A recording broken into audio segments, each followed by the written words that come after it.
Good, how are you? Good.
Let's come to order for this evening's meeting. Welcome, everybody. We have a Pledge of Allegiance led by Councilor Rivera, a salute to the New Mexico flag from Councilor Abeyta, and an invocation from Councilor Villarreal. Please stand.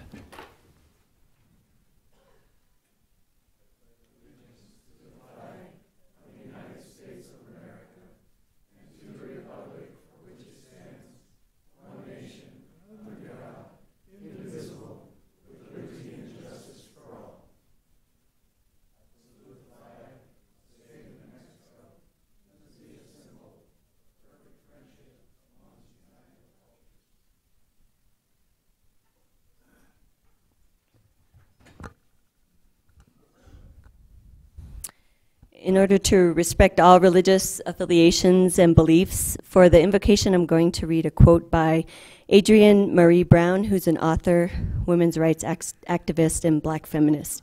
And this quote is pertinent to this past election and also policymaking and what we do in our governing body capacity. We recognize that voting is only meaningful when we act together as movement, as future ancestors. Today we put aside our egos, we set down perfection and our privilege and our but, and righteousness. Today we show up for those furthest from power, those carrying the most of our burden, those we've already lost to hate in this pale time. We say no where it is only the humane word, and yes, where it is a way forward, another breath. We hold history and future in the balance. We vote to take up our responsibility. We vote as both prayer and blessing. We open the way, widen the way, change the way. Ashe. And before I pass it on to my colleagues, I wanted to recognize a beloved community member, Frank Cordero, who is a friend to many. His charisma, creativity, and quirky ways will be missed. He was puro Santa Fe. Descanse en paz, Frank, y vaya con Dios. Does anyone else have any other remembrances? Yes, I really wanted to thank, truly from the bottom of my heart, all of the support and sympathy that I received from all members of this governing body, regarding the passing of my mother on October 24th. It means a world of difference to any family member. I know it made a huge difference for me and other members of my family, and I want to thank you once again. Thank you very much.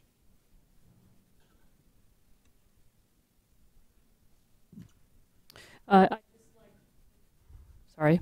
I'd just like to remember Eric Mershon, who died, I think it's been maybe 2 weeks, week and a half ago, and send my best wishes to his family. He died unexpectedly, longtime member of the Santa Fe community, and part of our doctor-physician community as well, and our healthcare providers. So just thinking about them. Yeah, I just want to recognize the passing of our judge, Richard Buzzy Padilla. I went to school with his daughter, Melissa, and son, Rick, and he was a big supporter of the Boys and Girls Clubs, and they're just a great family, and he was a magistrate judge, and he was a good man and a good father and a good husband.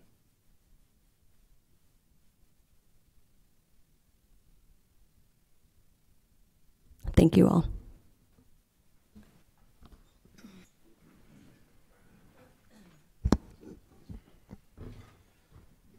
Very good. Can we please call the roll? Mayor Weber, I am here. Councilor Beta, Here. Councilor Harris, Councilor Ives, Here. Lindell, Councilor Rivera, Here. Councilor Romero Worth, Here. Councilor Vihil Coppler, Here. Councilor Villarreal. Present. You do have a quorum present, Mayor. Thank you. Can we approve the agenda? Is there a motion? Move. Second. All in favor say aye. Aye. Opposed say no. Not voting. The motion carries. Let's take a look at the consent calendar.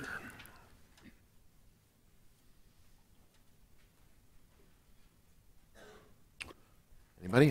Counselor. Yes, Counselor Rivera. What's on your mind, sir? V is in Victor. Don't go too fast. This is a big, long list here, sir. V is in Victor. Y and double A. V, Y, and double A. We're into the double A's. Okay. Councilor Villarreal, you have something?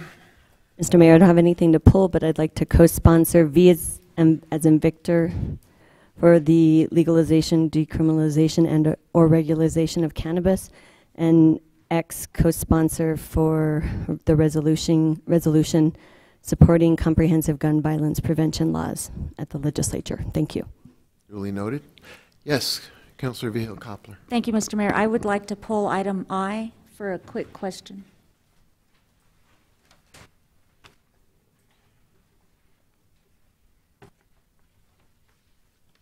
Anyone else? Yes, Councilor Ives. Items 10E and 10U.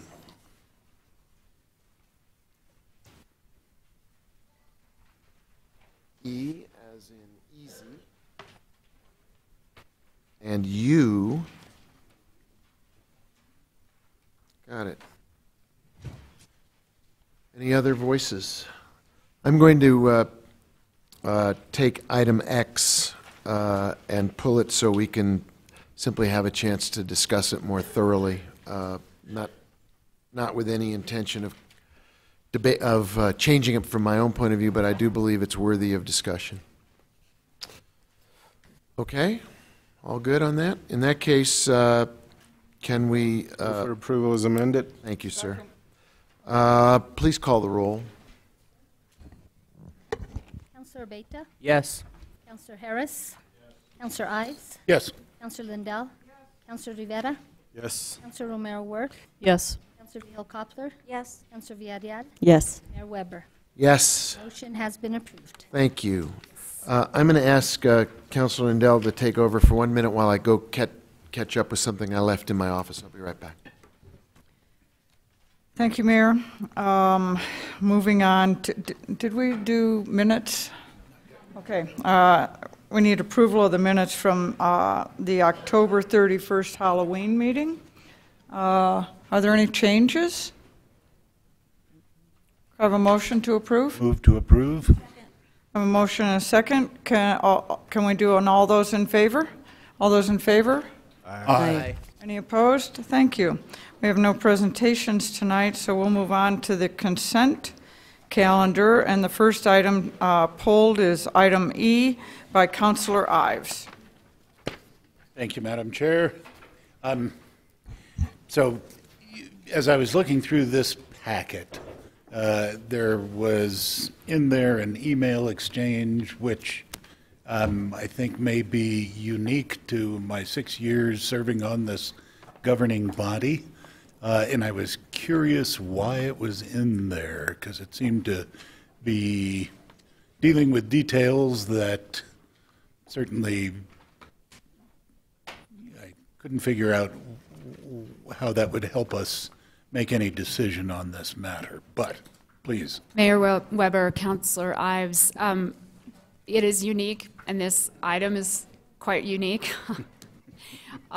So I believe finance staff put the packet together, and I believe that the intent was to document us trying to sort through how to do two things, which was to program funds that had been inactive and sitting in an account for 15 years that nobody remembered were there, but also to reconcile a balance that we had to fix for our HUD grant, both an old expense that resurfaced and a new expense that was caused by an inability to access the line of credit because we didn't have staff who had the proper authorization when the staff that did have the authorization was on leave. It's a completely unique, one-of-a-kind situation, and I don't expect we will ever run into something like this again. I would certainly agree. We can hope not. That expense that you mentioned was incurred in 2013. Am I correct in that? Mayor Weber, Councillor Ives, the staff expense was incurred in 2013, and the error was that we didn't ask HUD to pay us back. It was an allowable expense, and I can't speak to why it wasn't brought forth until now, but when we had the opportunity to make the fund whole, it seemed like we should do that. The other part of that expense, those were rents that we had reimbursed our subrecipient the cost of those rents. And then because of finance staff being on administrative leave, we did not have the ability to access the funds, and we exceeded the amount of time that HUD allows for the funds to be drawn after the end of the grant term. It was just a round robin of mistakes and weird acts of God that we had absolutely no control over.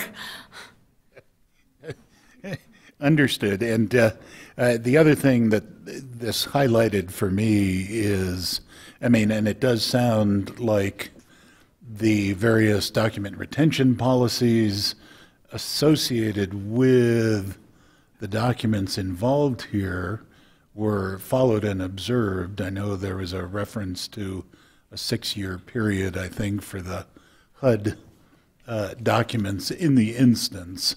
And I was just wondering, because I know we've had questions about the city's document retention policy in the past. Were we in compliance, presumably, with our own retention policy? And you may not know the answer to this, so because it's a fairly technical question, I suppose. Mayor Weber, Councillor Ives, the issue wasn't how the documents were handled. So, there's, as far as I know, the way the HUD grants work is my office handles the programmatic side of the expense, and our accounting staff handles the reimbursement from HUD and drawing down on the line of credit.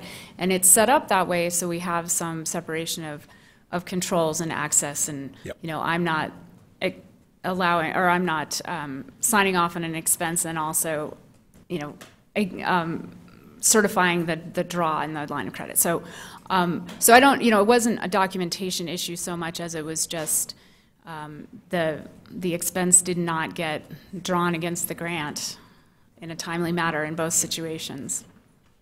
And the reason I thought it might be a document retention issue was clearly there was this fund balance sitting out there. Oh. And presumably, if we've got a fund balance, especially if it's affiliated with some type of grant, we would want to maintain all of that until that fund balance was utilized, returned, whatever the case might be. Mayor Weber, Councilor Ives, the forgotten balance was local money, so that was the required local match to the federal grant. So back in 2003, whenever that was, we set aside the funds. The grant money was expended, the local match was expended, and I worked for the city at the time, so I actually can speak to this from a place of institutional memory. So we had intended on applying for more grant funds, knowing that the requirement would be that there was a local match. So we had, back in those days when we did the budget, we were allowed to say, hey, we think we're going to draw on this, so we're going to put these funds aside. And then I left in 2005, and I don't, we weren't, on the housing side, we weren't tracking it, and clearly on the accounting side, it was just getting rolled over every year as part of the budget. Gotcha. Well, thank you, and it sounds, I always hope that whenever we have an experience like this, we learn from it and that it's not repeated, and I agree, it was certainly a very unusual circumstance given the facts. So thank you very much for those explanations. I would move to approve. Is there a second? Second. Okay, very good. Councillor Harris? Yes. Councillor Ives? Yes. Councillor Lindell? Yes. Councillor Rivera? Yes. Councillor Romero Worth? Yes. Councillor Vihel-Coppler? Yes. Councillor Villarreal? Yes. Councillor Beita? Yes. Mayor Weber? Very good. Yes, the motion carries. I got ahead of myself there. But can we now take up item I? Councillor Vihel-Coppler, you had asked to speak to this item. Thank you, Mr. Mayor. I have just a quick question. As I looked at this memo and the documentation, it says that this security service will add 4 hours to Lafarge Library, which isn't that big of a place, at $4,000, and then add 100 hours at Genevieve Chavez Community Center, and that's only going to cost a measly $1,928. So for 4 hours versus 100 hours, am I missing something here? Mayor Weber, Councilor Vihel-Coppler, there's an error in the memo. It should say add 4 hours on Sundays of professional service. So it's 4 hours every Sunday. Okay, but that's... For 4,000, so that's, let me get my spreadsheet.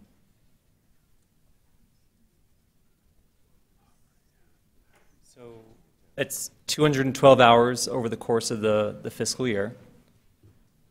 Okay. But So- then you add 100 hours. At GCC, the biggest difference is that the Chavez Center has a level 1 security officer, and the libraries have a level 2 security officer. So there is the cost is more per hour for those security officers.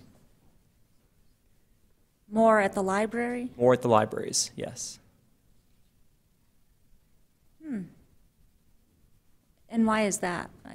Um, And The I don't know the level 1 or what. So there's 3 different levels of security officer. A security officer level 3 is an armed security officer. A level 2 has less lethal, so pepper spray or a taser, and level 1 does not have either. So at Genevieve, it's a level 1, so it's cheaper, That is true. even though there's probably more people in there. It was a decision made by the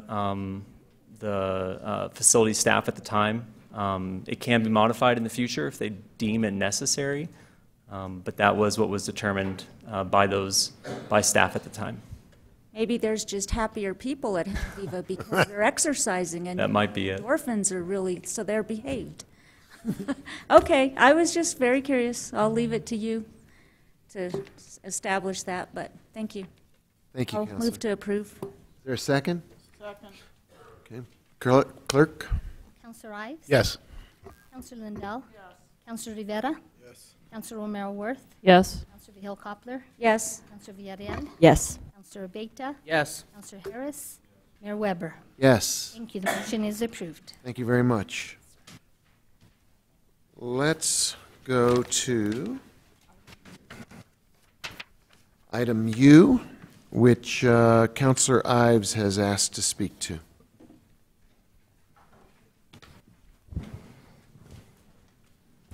Andy, thank you. One is, I, obviously read through this item and noted the four different, if you will, types of budget requests that were detailed there.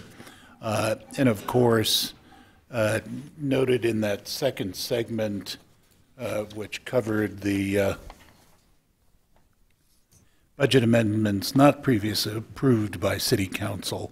And there were a lot that related to CIP projects. But I note, at least I don't think that this item, unless I missed the meeting, came before Public Works, which deals with CIP budgets and those types of issues, and so was curious why it wasn't brought to Public Works.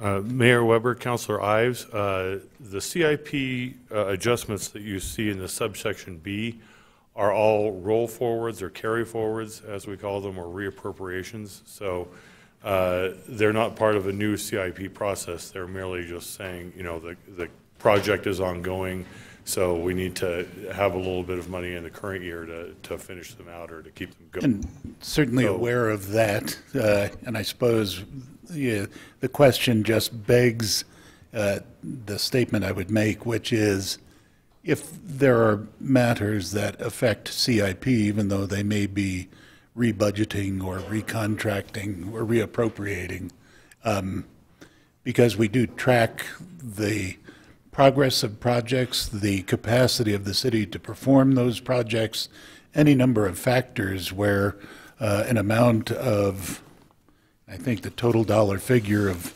funding that was carried over was some $21 million, so by no means insignificant. So I'm going to make the request formally that anything like this do come to Public Works so that that committee can consider it on its way here to City Council on a going forward basis, simply because those are things we do try and keep track of. The other question I had was, and this is on page 3 of the packet, which is page 2 of the memorandum, under subsection capital B at the top of that page. It states, also included are reappropriations of unspent prior year budget amounts, including amounts over $50,000, which, per city policy, are approved and entered based upon the prior year's City Council approved budget authority and subsequently submitted on a quarterly basis for City Council review and approval. And of course, in the past several years under a prior finance directors, my understanding was that we had approved a policy to not sort of approve carryovers, but have those be brought back up for consideration. So did I miss something in terms of when we changed a policy, or is this simply a policy that has reappeared? I don't know. It surprised me to see that statement. Mr. Mayor, Councillor Ives, the really critical part of this is the carry forward part, and the fact that we no longer do carry forwards as we used to. As you may recall, we used to do carry forward in general fund and all sorts of funds. Now, really, it's pretty much limited to grants and ongoing capital projects. Grants to finish out the term of the grant, when it's just an accident of timing that it doesn't happen to coincide with our fiscal year. And projects so that projects aren't delayed, so they keep running on.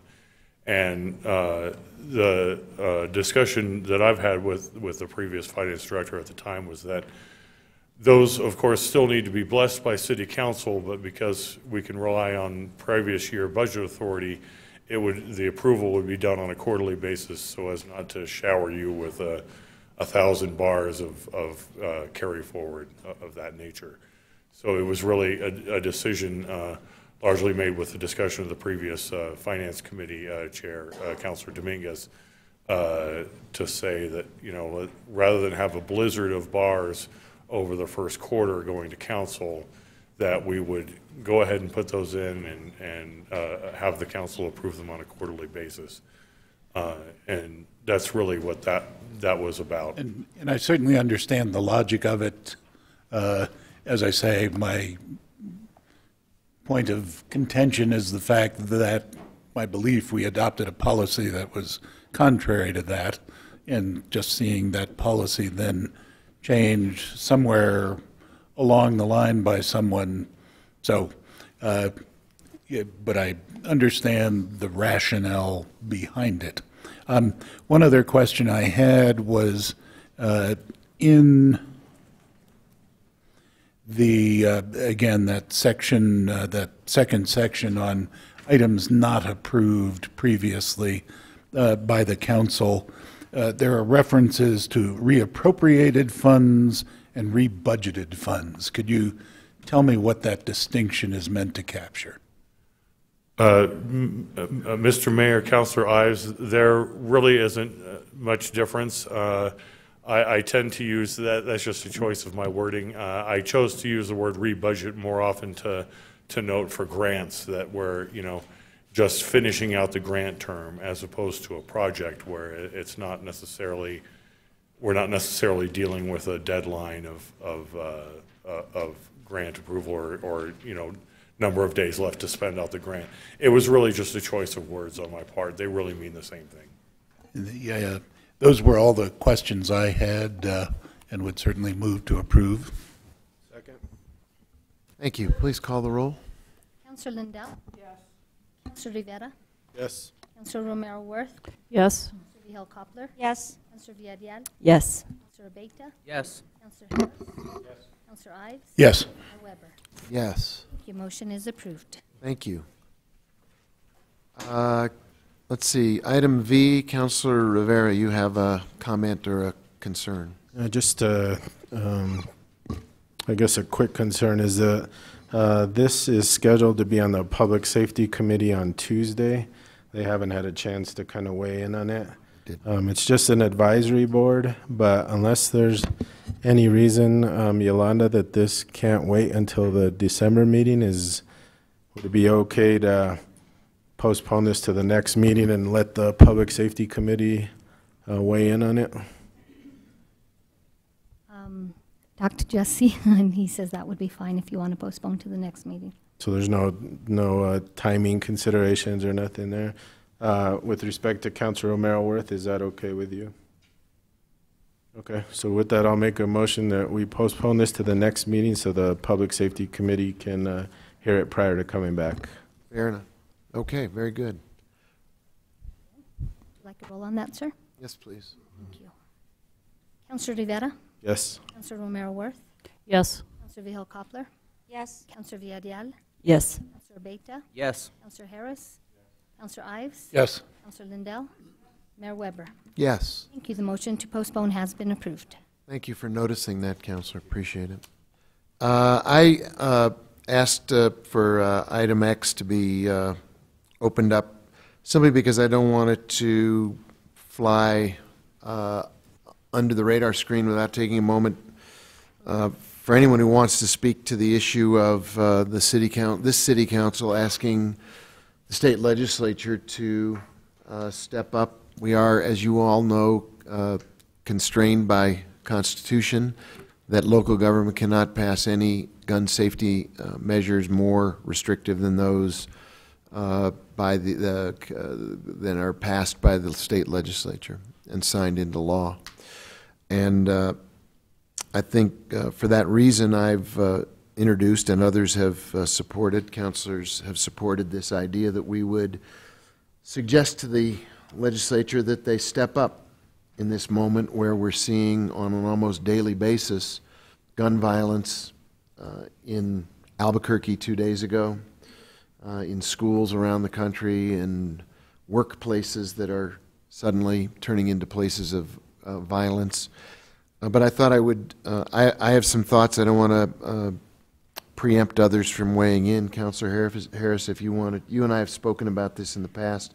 I know it's a subject you have strong feelings about, and it's a chance simply to speak publicly about why this is a considered approach to dealing with gun violence in our community.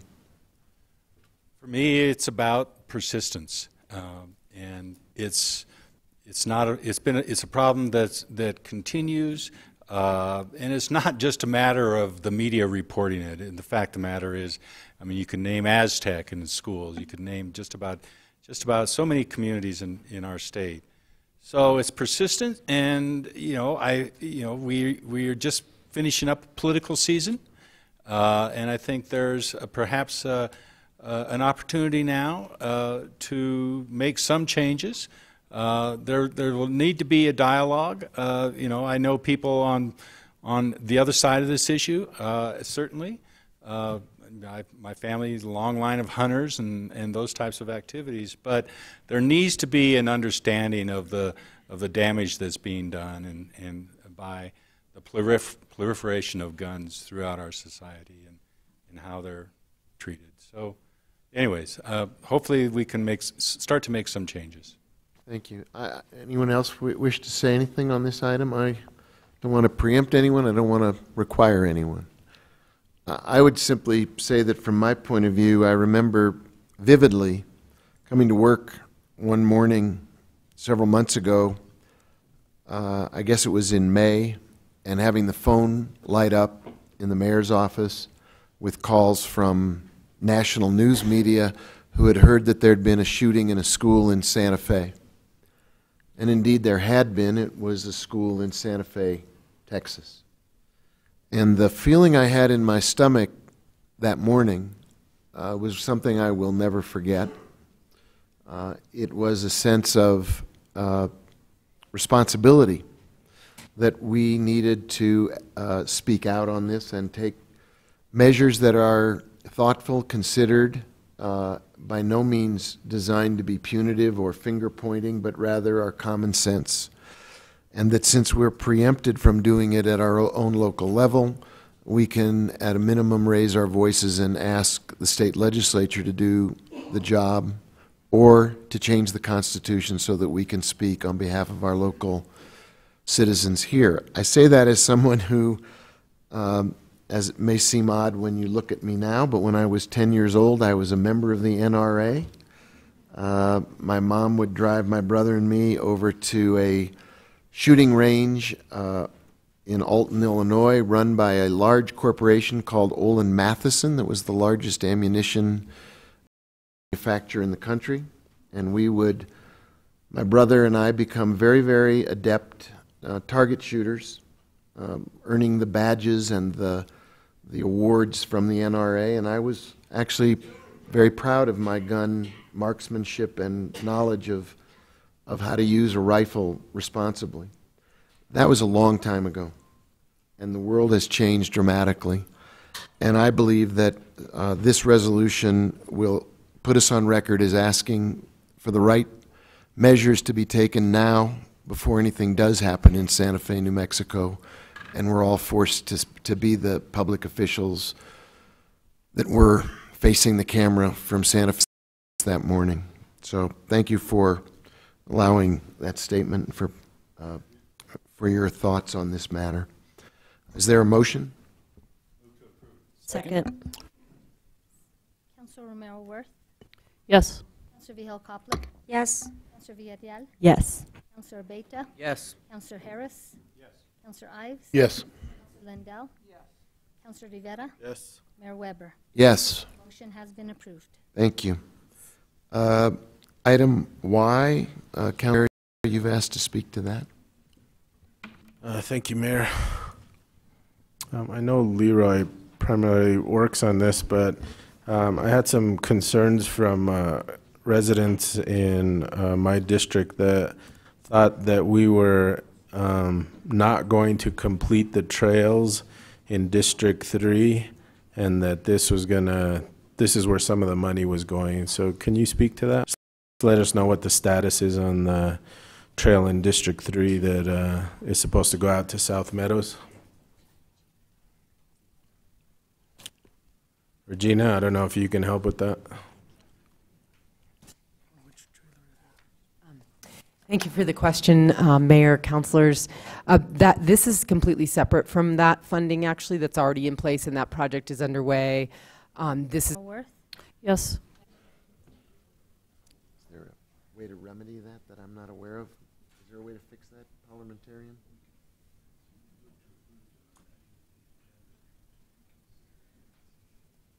Would you like to introduce that motion? If it's not out of order. I would be happy to. Thank you. Mr. Mayor, I would like to make a motion to reconsider our agenda initially, and if that motion is approved, I would make then a subsequent motion to remove item Z from the consent agenda in order that it might be discussed. Second. Can I just ask a question? The only thing I'm concerned about is, did our advocates leave because the item was not pulled? They did. But I think we had staff here, so. Okay. Well, That's my only thing we ought to be aware of. be aware that there is nobody here to respond, perhaps, if you have questions, that's all. I don't have any questions. I just wanted to provide some comments and that it, Would you be amenable to providing those comments as a communication from the governing body? how would that work? Tell us what your comments are. Okay, yeah. Okay, all right, we can do that, sure. Okay. I would withdraw my motion. Okay, in that case, I appreciate that. We don't want to prevent you from speaking on this, but I think maybe we can find a way to do it if it's a comment rather than a question. Councilor Rivera, you had asked to speak to item AA. Yes, sir, and now I can't seem to find why. I thought I saw a duplicate. Yeah, I thought I saw a duplicate of dates when I was looking at it last night, but maybe there was just too many all loaded up, so I can't find the duplicate dates now. So if I can look it up later or something comes back to mind, then I'll email the clerk directly. I think you can put a place marker saying you had a question about duplicate dates and ask for some clarification, and we'll make sure that happens. Thank you. With that, I'll move for approval. Second. Okay. Please call the roll.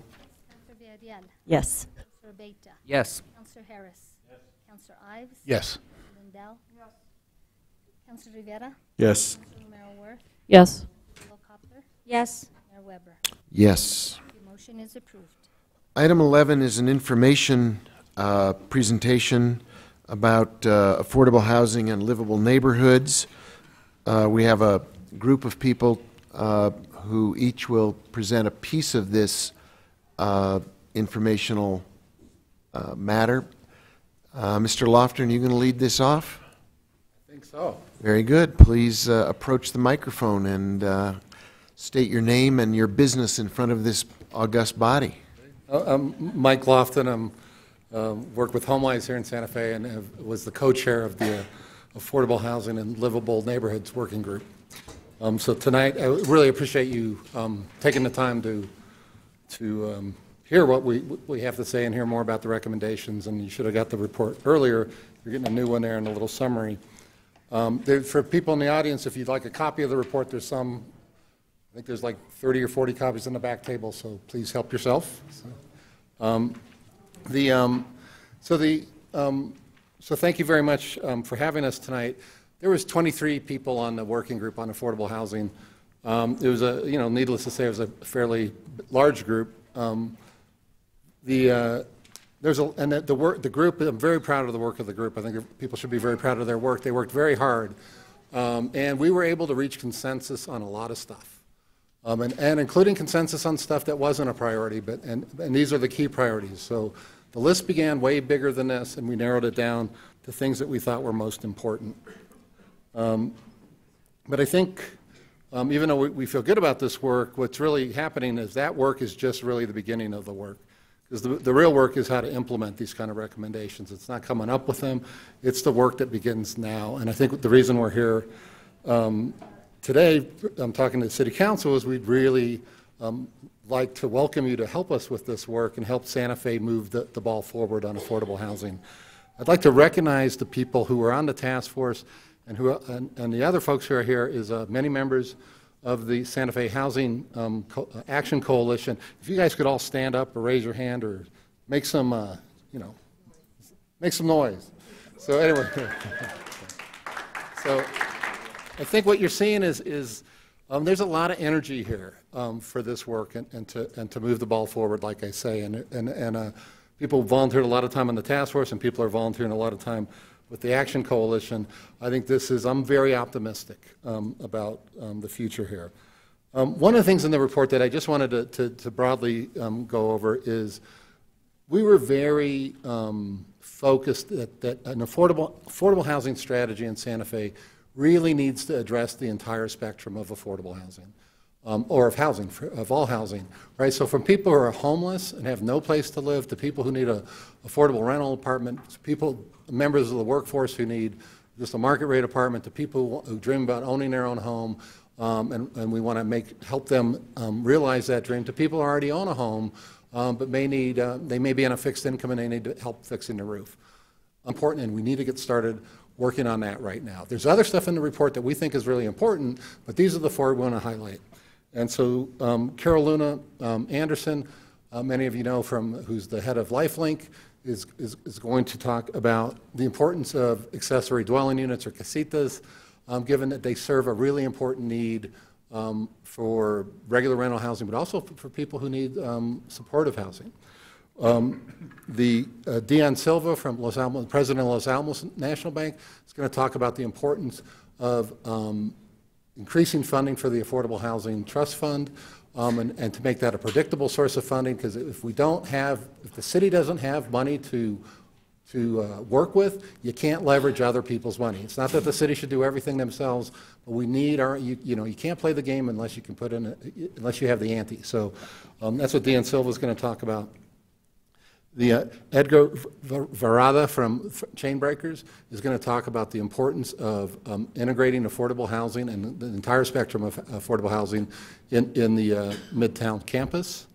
And then Alexander Ladd, who you all know from the Office of Affordable Housing, is going to talk about the need to do some kind of transparent RFP to make city-owned land that the city already owns available for affordable housing. And then finally, Terry Burnett on the HomeWise staff is going to wrap it up, who works on policy stuff for us. So with that, I would like to, you're all here. Carol's ready. So thank you very much. Thank you, Michael. Thank you very much.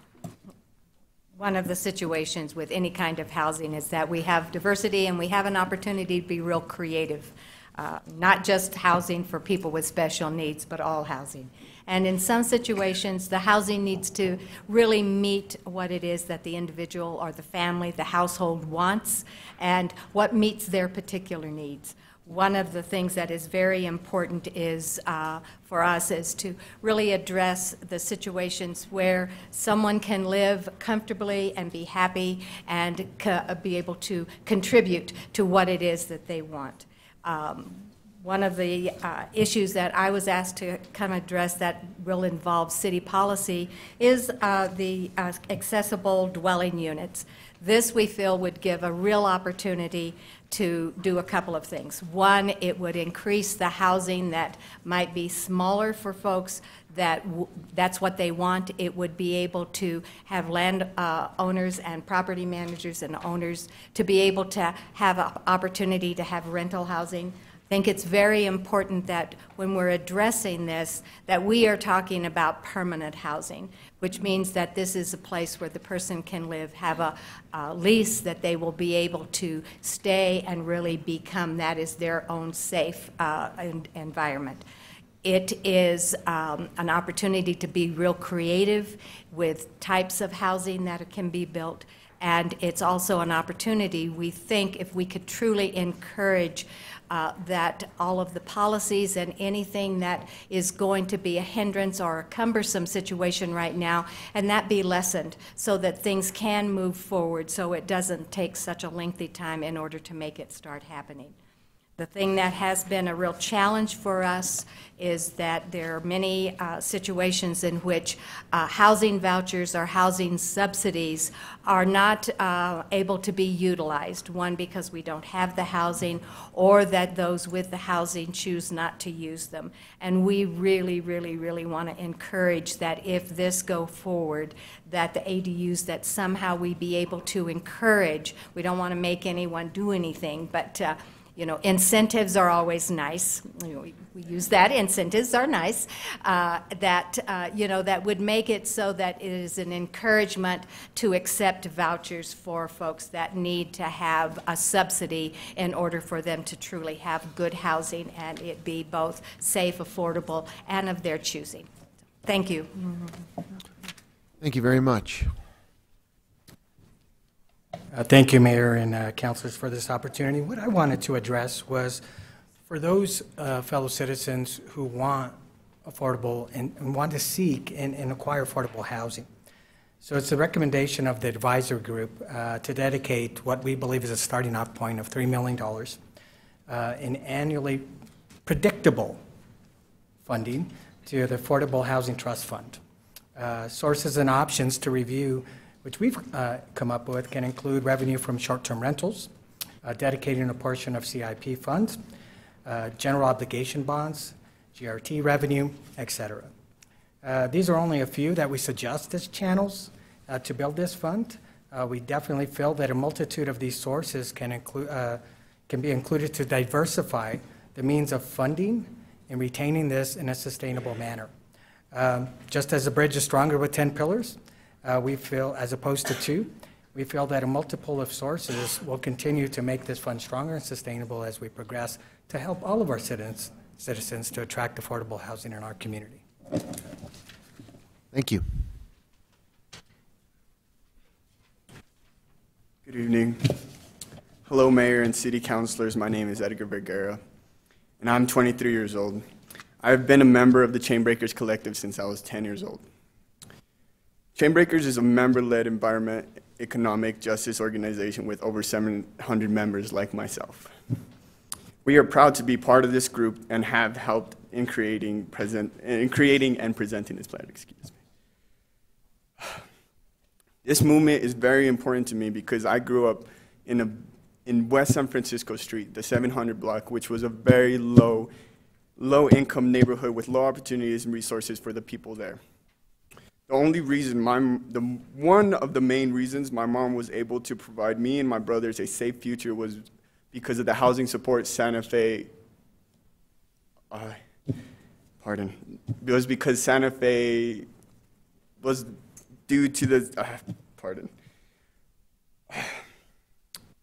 me get myself collective, I apologize. One of the main reasons one of the main reasons my mom was able to provide a safe and assuring future for me and my brothers was because of the opportunities Santa Fe housing offered my mother. But to be honest, I am still struggling with finding a home. I'm actually struggling to find an affordable home for myself at the moment. I am currently couch surfing. There are many other people that are dealing with the same situations that me and my family were in. Resources are not being shared with everyone equitably. The voices of people like myself and my family are often being ignored. But I believe that there are enough resources for us to have enough living and safe spaces for every Santa Fean. I am here today to add my voice to hundreds of Chainbreakers members and many organizations represented in this plan today. The parts of the plan that are most important to me and my community are the recommendations of the Midtown campus. The city has the land and opportunity to start solving some of these deep issues and start helping families like mine. With an equitable and transparent outreach process, we can avoid the problems that have led to the housing and equity crisis that I grew up with. We can start healing and we can start healing the growing divides that's in Santa Fe, that divides Santa Fe. An equitable, transparent outreach process will ensure that people like me will have a voice in the way we run this property. The plan also reiterates the importance of a Midtown campus that includes the full spectrum of housing, so that families like mine, growing up, we can live in a central part of town and be unafraid of getting displaced. So I can live next to my mom, brothers, so that as my mom ages, she can continue to live next to me. If we want to have a true community there, it must include a full spectrum of housing. I'm sorry, this is the first time I've ever spoken in front of the councilors and the mayor. I'm very honored. Alrighty. As a Chainbreaker leader, we are committed to continuing and to work with you, with the city staff, and with the members of this group to build a coalition and continue this work. Thank you for the opportunity to participate and present this report. In equitable and transparent outreach processes, the Midtown campus that include the full spectrum of housing is only the first step in the long journey to heal the division in Santa Fe and make sure that our city remains livable for me and people like me. Thank you for considering this and the other important recommendations presented in this plan. Thank you. Nice job.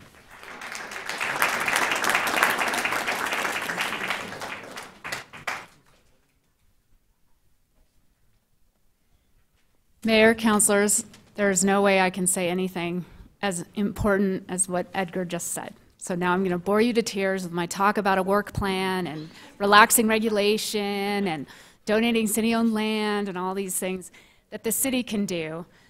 And this is one of the things that I appreciate about this report, is that it was very lofty about what's good for the community, but also very realistic about what the city can actually do.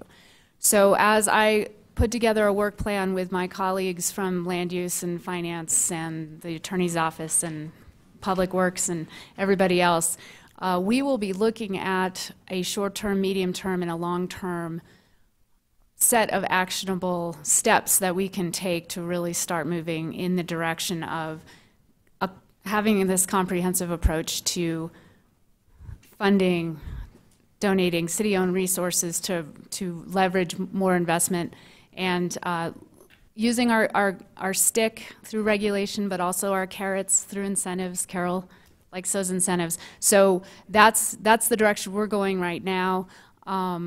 Importantly, it won't be something that I dream up sitting at my desk. There will be lots of work among staff, work with the Community Development Commission, other stakeholder groups, but most importantly, work with the community. Because at the end of the day, we want to make sure that everyone living here has access, equal access to opportunity, no matter what neighborhood they're living in. Thank you. Well, I think it goes without saying that there's a lot of work to be done. And I just want to, first of all, thank the mayor for convening this advisory group, among others. I think it was really timely and critical. And I want to thank Terry Burnett. And I want to thank everyone on the advisory group, all the work, the hours that we went through, the consensus building that was led by Mike and Carol. I think that was incredible work done. And then also the Santa Fe Housing Action Coalition and joining together to really see this work through. So that being said, I think that it does require some dedication of resources to the Office of Affordable Housing and Land Use. I think that that's going to be critical for us to really see this work move forward. We just really encourage your support, and we want to do this together with the council. This isn't siloed in the community, it's really of and by the community, and we consider your interest and your support critical to these measures. So I want to thank you. Thank you. Mike, did you have anything you wanted to bookend it with? We're good? Okay, thank you. This is an information-only presentation, but there's an opportunity if counselors wish to speak to the issue or ask a question or simply do what I want to do, which is to thank this group for its remarkable service. But I'll get to that maybe in a minute. Anyone, anything, anybody? Councillor Abeyta, and we'll just make some quick go-rounds. Thank you, Mayor. I just wanted to express that I'm very interested in the amendments or proposed amendments to our accessory dwelling unit ordinance. I think there's a lot of larger, older lots in our community that have room to build a guest house perhaps, but specifically maybe they can't because they don't live on the property.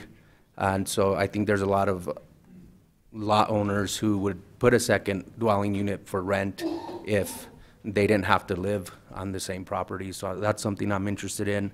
As far as moving forward with the Tierra Contenta development, I'd like to see us engage the school board and the schools in that, because my concern is that the schools on the south side don't seem to be scoring as high as the schools on the east side, and that may be due to the large concentration of families and children on the south side. So I'm all for moving forward with Tierra Contenta, provided that, again, we engage the schools. Thank you, Mayor. Thank you, Councillor. Councillor Vihel-Coppler and then Councillor Villarreal. Thank you, Mr. Mayor. Thank you to the group who prepared this. I know you've been meeting for quite a long time, and I mean, this report is stellar. I will say that this is not news. As those of you in the realtor and home building community know, we've been working and talking about this for quite a long time. And, you know, I would like to see us move from talking to doing. And I'm not sure how long that's going to take, but I hope it doesn't take very long. We really need some action, and I'm willing to do whatever I can to help that move forward. I do want to state that I think and I hope that we don't get into, you know, the not in my backyard kind of thing. There was nothing in here that addressed that, but I think we need to move past that if we are going to really have some success in our whole city in making some good strides on this. We have a term now in the realtor community, yes, in my backyard, and I would like to see that optimism come true. I also think that we need to maybe address a stigma, maybe, as we move into city-owned land, which I fully support, that we need to make a dent and contribute as a city to try to provide incentives for builders and to have that kind of forward motion in creating housing. The city does own land in all parts of this city, and I think it's important to address that, you know, affordable housing that's affordable is not a bad thing for any neighborhood, and that's something I think we need to be more cognizant of. And this is kind of related, but not maybe as much, but I do think we need to be stronger in our approach to having people take care of their properties, and because I think that's part of a stigma where sometimes people in neighborhoods don't take care of their front yards and such, and I know I get a lot of complaints about that, and I don't want anything like that to contribute to any kind of perception that people have as to what housing that's affordable is in a neighborhood.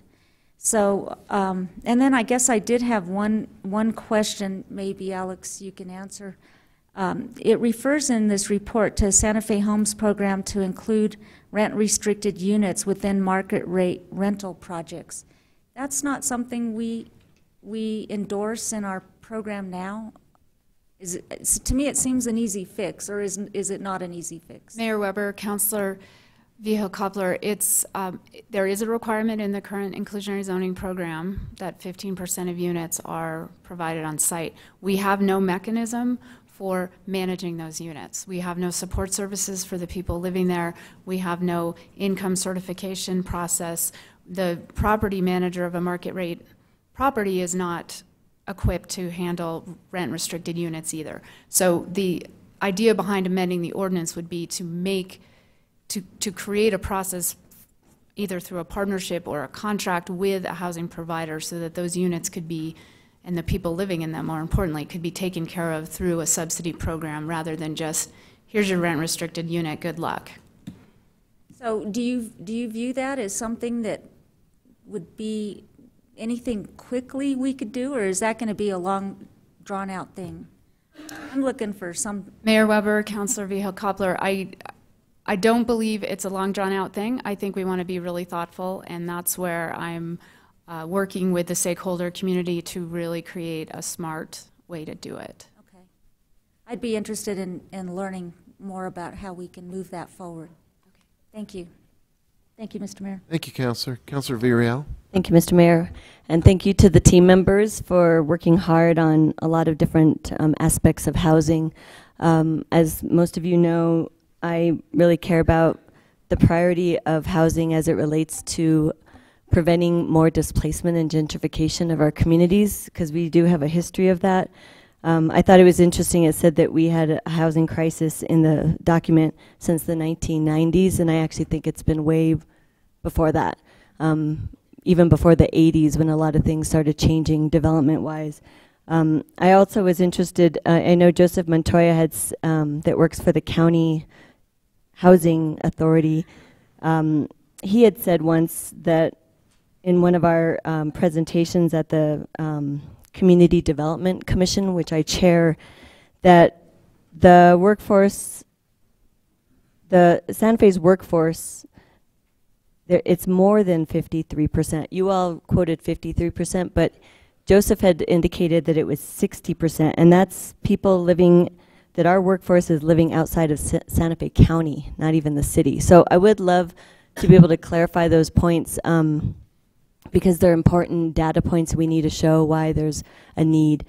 I have so many questions, but I think I'm going to try to hone in on some things that, first off, I guess from the document, I took a lot of these points that we're already doing right now with the Community Development Commission through our community development block grants through HUD funding.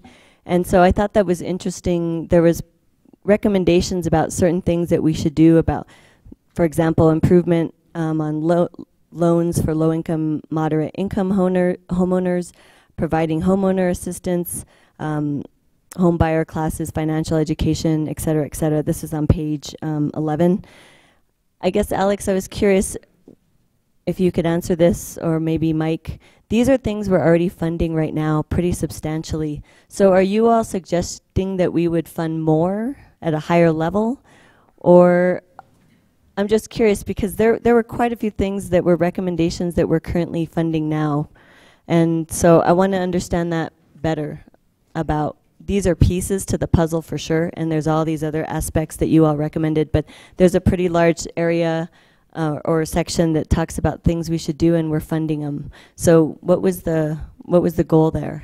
Yeah, it's a really good point, because I mean, one thing that, you know, when you're trying to get better and do more, and sometimes you forget about what you've already done, and you know, this is a community that's always trying to get better, and I think, you know, we can be guilty of that. We have done a lot. The city of Santa Fe is considered a leader in the country on some of its affordable housing initiatives. Has one of the best inclusionary zoning ordinances in the country. Has for a long, long time prioritized using federal money for affordable housing. Is still doing that with the Community Development Commission. So there's a lot of good that we're building off of here. What I think is what we're saying here is that in spite of all that, we have still lost some ground more recently. The recession created a major disruption. Housing production really fell off. So we have some ground to make up. I don't think these issues, Councilor Vihel-Coppler talked about how, these are not new issues. They're not new issues. And they may be with us always. And we always have to work really hard on this. So the short answer to your question, Councilor, is yes. The recommendations is we need to do more. We are doing a lot. We want to recognize how much the city has already done on this. But there's many people who would like to buy a home but can't access a mortgage yet. You know, recently we've seen a lot of new rental development be approved. It's not going to be enough. We're way short on this stuff. So I think it's not to say, you know, we don't want to discount that, you know, all the success we've had in the past. We've had a lot of success, and people should feel very proud of that. We just still have work to do. That's all it's saying. Right. Okay. And then there was another section that talked about how, in order to get affordable housing, that we need more market rate housing. And we keep talking about that. And I feel like the majority of the housing projects that we all have heard recently have been market rate. So I guess my question to Alex was, at what point do we determine where we've reached our threshold for market rate so that we can then prioritize actual affordable housing units? Mayor Weber, Councilor Villarreal, I think we have to clarify that we're never not prioritizing affordable housing units. We're just trying to focus the resources where that type of assistance in housing is provided most effectively, which is not sending a very low-income renter off on their own. It's to wrap around services. It's to get them in a supported environment. So that's sort of one side of that answer, I guess. The other answer would be, when we don't have a vacancy rate that's less than 3%, which the latest apartment survey just came out, and it's still 97-point-something% occupancy, and when our market rate rents aren't going up anywhere from 5 to 10% every year. So then I guess what makes me think about these, the fact that we have market rate and then developers have an ability to do fee in lieu of, so we use that money to provide rental assistance in most cases, among other things. So I guess I'm just curious, have we looked at how, if there's a requirement for apartment complexes to accept rental vouchers and also subsidies? And I guess I think of it more as a mandate, but I know we don't have the units, but if there were units available, how do we then either incentivize or mandate apartment complexes or multifamily housing to actually accept those vouchers? Because I see that as a problem. I see that there's not only is there a waiting list for people with the vouchers, but there are some complexes or some development that don't accept them. Mayor Weber, Councilor Villarreal, I can't answer specifically to how the requirement for market rate development to accept vouchers works. Somebody who allocates vouchers might be able to speak to that a little bit better. Any project that is subsidized, I believe that is part of their land use restriction agreement, is that they will accept vouchers. With that said, that is a possible amendment to the inclusionary zoning regulation, that we require that a market rate project accept vouchers or keep rents within a fair market rent. Yeah, I'd be interested to see how the CDC, how we could work on that more fully. And just so you know, the Community Development Commission, we have a very strict requirement of things that we get to work on. And part of it's because of all the regulatory hoops that staff has to jump through to get the funding and allocate it in the city. And it's not only laborious for them, but it's time consuming. And we spend all our time at CDC to make those allocations and go through the requirements. So I would love to know, I think there was a suggestion about small program grants that we could look into that would maybe replace what you all go through with HUD funding. Do you know of those actual programs? Do they exist out there? You all recommended that as an option, and I was curious if that was a viable funding source,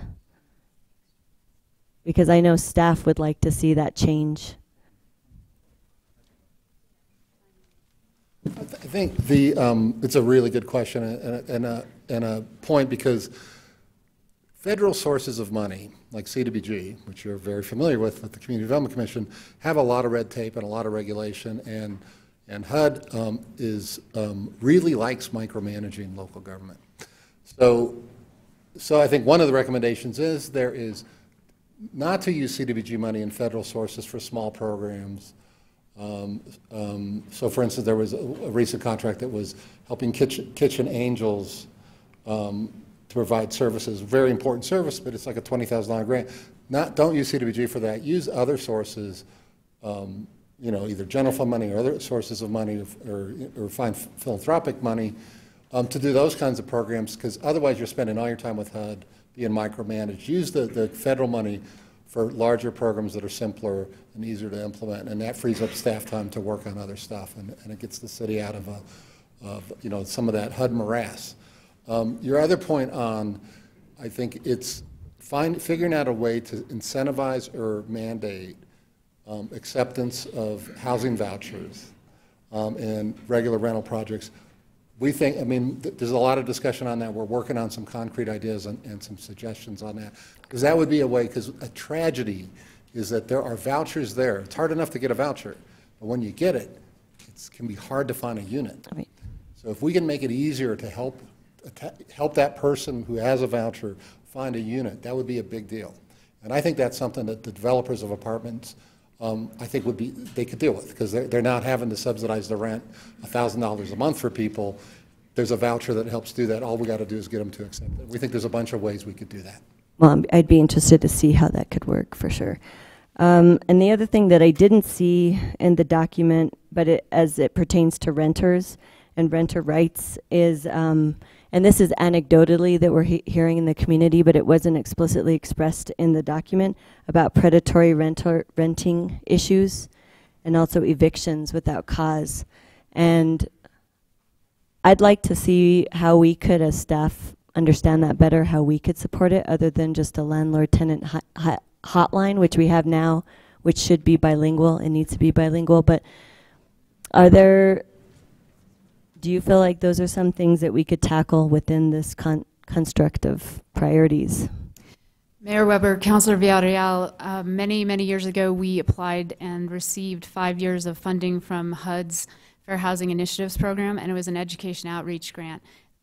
We had to focus it on the Federal Fair Housing Act, but what we saw when we educated people about what their rights were, and when we were educating landlords about what their responsibilities were, and tenants, their responsibilities as well, everybody, the landlords shaped up quite a bit, because they realized that people understood what was happening was against the law and that they were protected by the law. So I think that, to your point, you know, we have landlord-tenant law here in New Mexico that, and I don't know, you know, I'm not a lawyer, I don't know if there are problems with the law, but I think the big issue is that people don't fully understand their rights and their responsibilities as tenants, and landlords also don't understand the rights and the responsibilities of being a landlord. And so I think there's an opportunity there to do some education and outreach around basic housing rights.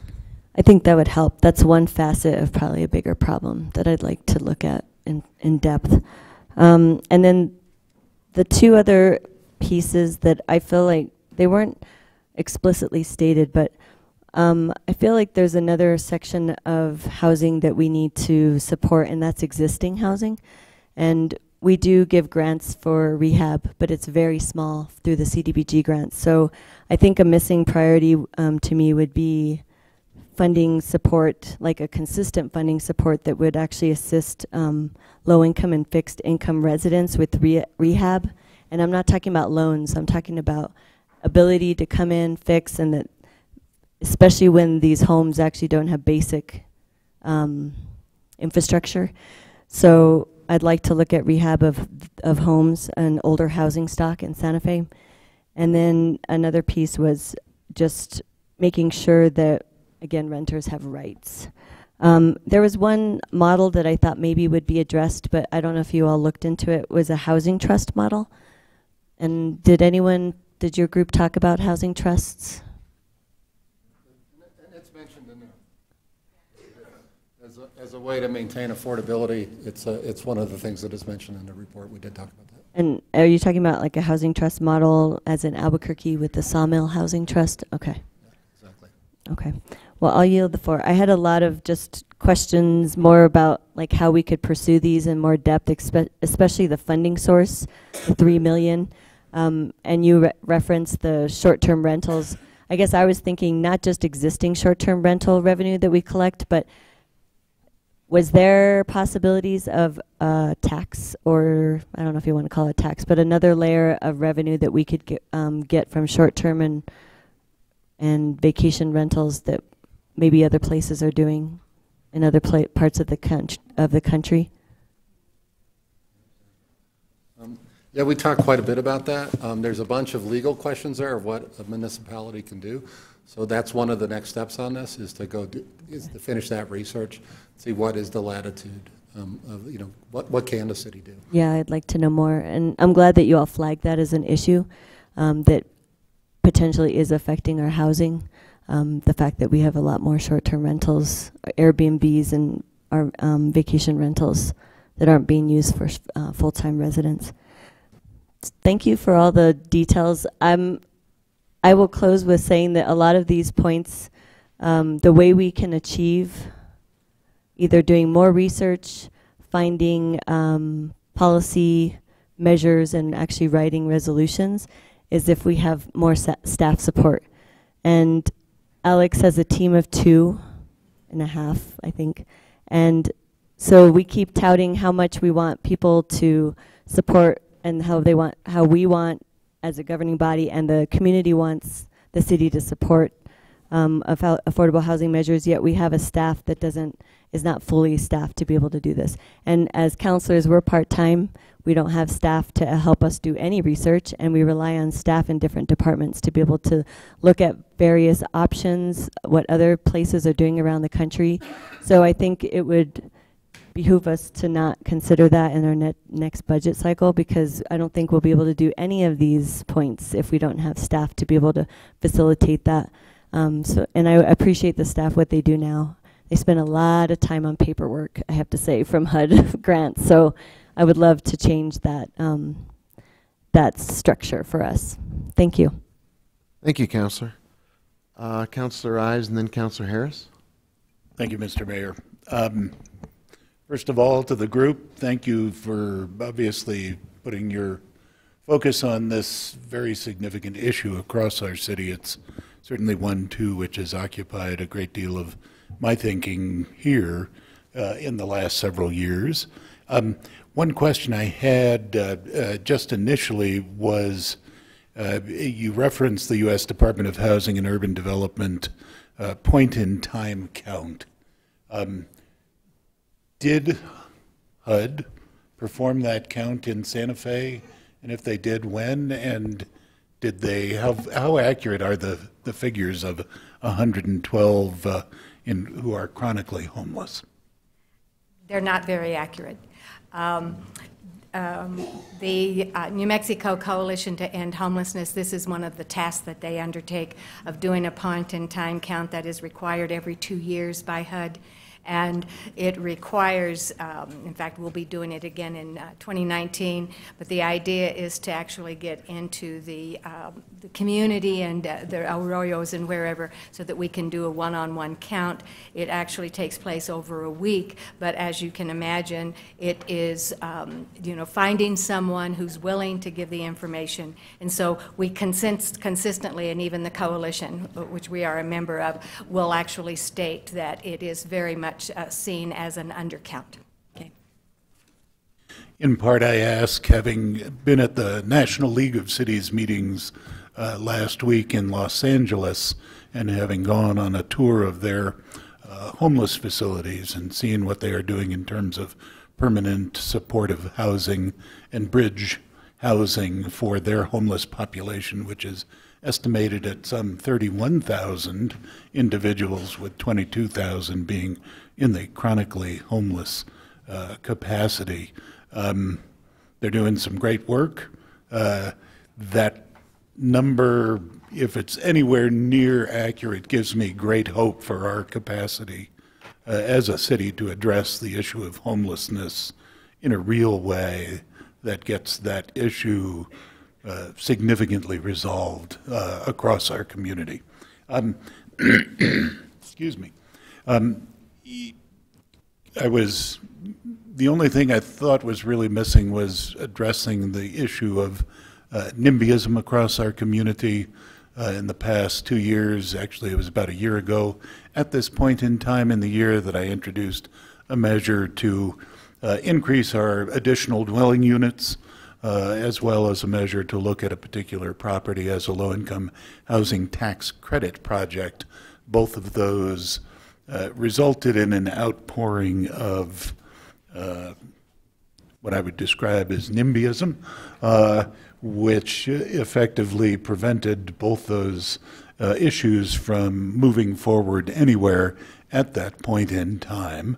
And that included not only the community, but also actually folks in the governing body. So I'm hopeful that this report that you have brought forward and the approach that you are proposing to take will create an opportunity for us to reconsider a number of those. And indeed, I have been redrafting my additional dwelling unit proposal and would love to get input from your group on that to see what recommendations you might have too on what we can do to make it stronger and more significant.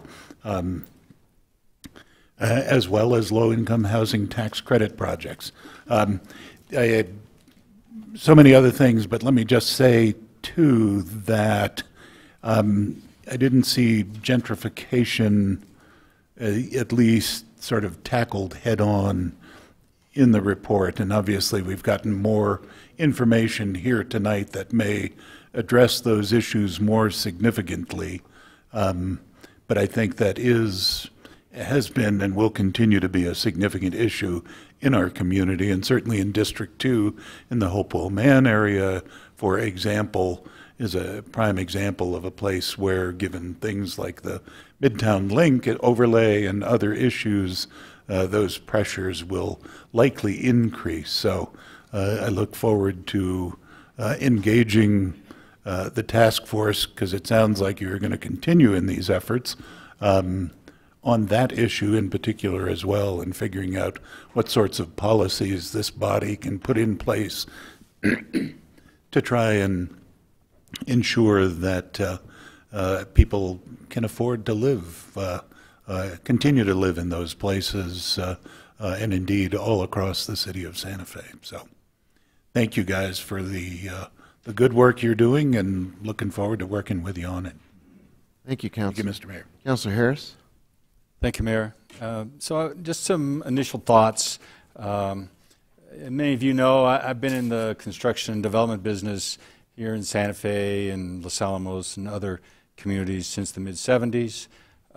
So I'm pretty familiar with kind of what it takes to put things together and the difficulties, particularly this day and age, for all sorts of reasons. But the starting point for me as I read this is how much I appreciate an acknowledgement of a housing spectrum as really being the path to success, to really making a difference. I have felt for quite some time that our formula is really never going to get us where we need to be. And in fact, just reliance on our formula as administered, well administered by Alex and her staff, will, we will just consistently fall behind year after year. So to look at the spectrum, which means really engage the marketplace, when I hear phrases like that, I think is going to be essential to start really making a difference. It will involve oftentimes a different mindset for all sorts of people. We can't vilify developers. We can't vilify people in the private sector, and that's too often been the case. But that is changing. Actually, I've seen a change, and so I'm very hopeful there. Ms. Ladd is correct. A lot of different staff members and departments are going to be a part of this, and I heard land use. What I didn't hear is finance. I'm sure finance was high on her list, but we need to make sure that we talk about the dollars and how we're going to afford this. And I appreciate Mr. Silva's presentation, but he, in his brief presentation, which I liked, you neglected to mention one possible source of revenue that I really think we have to look at, and I've talked about this for a couple of years, and that's property taxes. We really have to look at our property tax base. If anybody If you go home, you know, it's property tax season, right? We all got our bills here recently. If you look at your residential bill, you will see that approximately 10% goes to the city of Santa Fe for basically operations. You know, we draw on our revenue from gross receipts tax, but I think there really needs to be a hard discussion throughout our town about the use of property tax, and I think really looking at as a source of revenue to help solve this problem and develop a consistent funding source, whether it's the Affordable Housing Trust Fund or wherever it may be, I think is something that we have to give serious consideration to. So my last point, it has to do a little bit about NIMBYism. And you know, well over a year ago, I asked former land use staff administrator about the Northwest Quadrant. Nobody could produce the plan. And I think many of you remember that it was a very heated discussion at the time. I was delivered a 4-inch binder that had the legal arguments because, as it turned out, it became so contentious that the city council and school district, in the form of a school board, filed an appeal against a planning commission recommendation or planning commission action to approve the master plan. Well, just today, as it happens, this may be the only copy of the Northwest Quadrant master plan, but you know, and it's August of 2009. So when you saw me put my head down, I wasn't napping. I was reading just a couple of phrases. So the goals, August of 2009, to contain 70% of all houses in the affordable price and moderately priced housing range. You know, there's a list of 8 different goals here, and quite frankly, it's the same language, the same goals that we testify to this day. And for whatever reason, we haven't gotten there. And part of the reason was the resistance to really looking at a larger solution. We can go through neighborhoods. I think that's appropriate. I think we need to go beyond District 4 and District 3. But you know, this is a parcel that was, and this plan anticipated 773 homes, and there was still room for future development. It was broken out roughly in thirds between, and the way they categorized it was affordable housing to step-up housing and then market rate housing. So it's been done before, and I think that really if we're going to be serious about this, yes, we'll look at Tierra Contenta. That's in part how it was created. And yes, we'll look at the Midtown property. Those of you who went through the process and read the planning guidelines know full well that workforce housing and how it's defined is anticipated for the Midtown property. So, I mean, that's will happen. I don't know to what extent or what it'll look like, but it'll certainly happen on a portion of that property. But I also think we need to revisit the Northwest Quadrant. And if we really want to make a difference, we need to make some big strokes, and that's one of the places where it's going to be. So, but again, I thank you for doing the work once again. You know, Carol Luna Anderson is somebody I've known a long time. I admire tremendously for the work that she's done over the years in the organization. I appreciate you taking your time, as well as the folks from Chainbreakers and certainly Michael Lofton. But anyways, thank you for your efforts, and Mr. Silva also. Thank you for your efforts, and good luck to us all. Thank you, Councilor. Councilor Mayor Worth. So I'll be quick. I just wanted to thank the work of the mayor's task force. I will echo Councilor Harris and the idea of looking at housing as a spectrum and approaching the need for housing across the spectrum. Certainly things that I'm very interested in are workforce housing in the Midtown campus, addressing short-term rentals and what we can do there to bring back neighborhoods. Derelict houses, I think, is another thing I hear a lot about. Certainly, if there must be something we can do to make them not derelict so that they can actually house people. Finding a funding stream for the Affordable Housing Trust Fund is something I've always been interested in. I think we need to think creatively about how and I hope that you all will stay involved and build support for the recommendations that you've made, because I think we're going to need community support in order to move forward. And what's exciting is that there are lots of possibilities, and I think we're going to need to focus our efforts and our energy on building the support required to do some of the things that you've outlined. So thank you for your work. I appreciate it. Thank you, Councilor. May I address something real quick, please? Yes, please. So, thank you so much for your comments. And what I wanted to really address was Councilor Vihel Coppler. We talked about in our committees about Not in My Backyard. These were matters that it was a group of 20 to 22 people that were diverse. It was a diverse group with citizens and community civic-minded people in there to address all this. We discussed renters' rights. We just addressed property taxes. So that was, I was remiss for not adding that, but I try to include that in the et cetera. Right.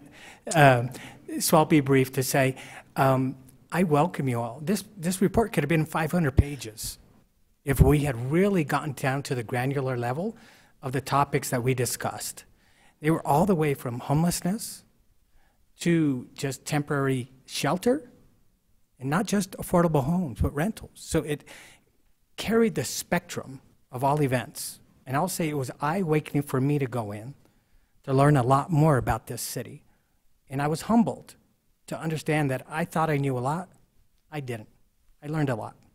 And so I welcome you guys to get together with our committee and let's start discussing this. Let's start discussing ADUs. Let's start discussing Not in My Backyard. Let's start discussing renters' rights, because I think these are all topics that we as a committee, as a group, we can add value to.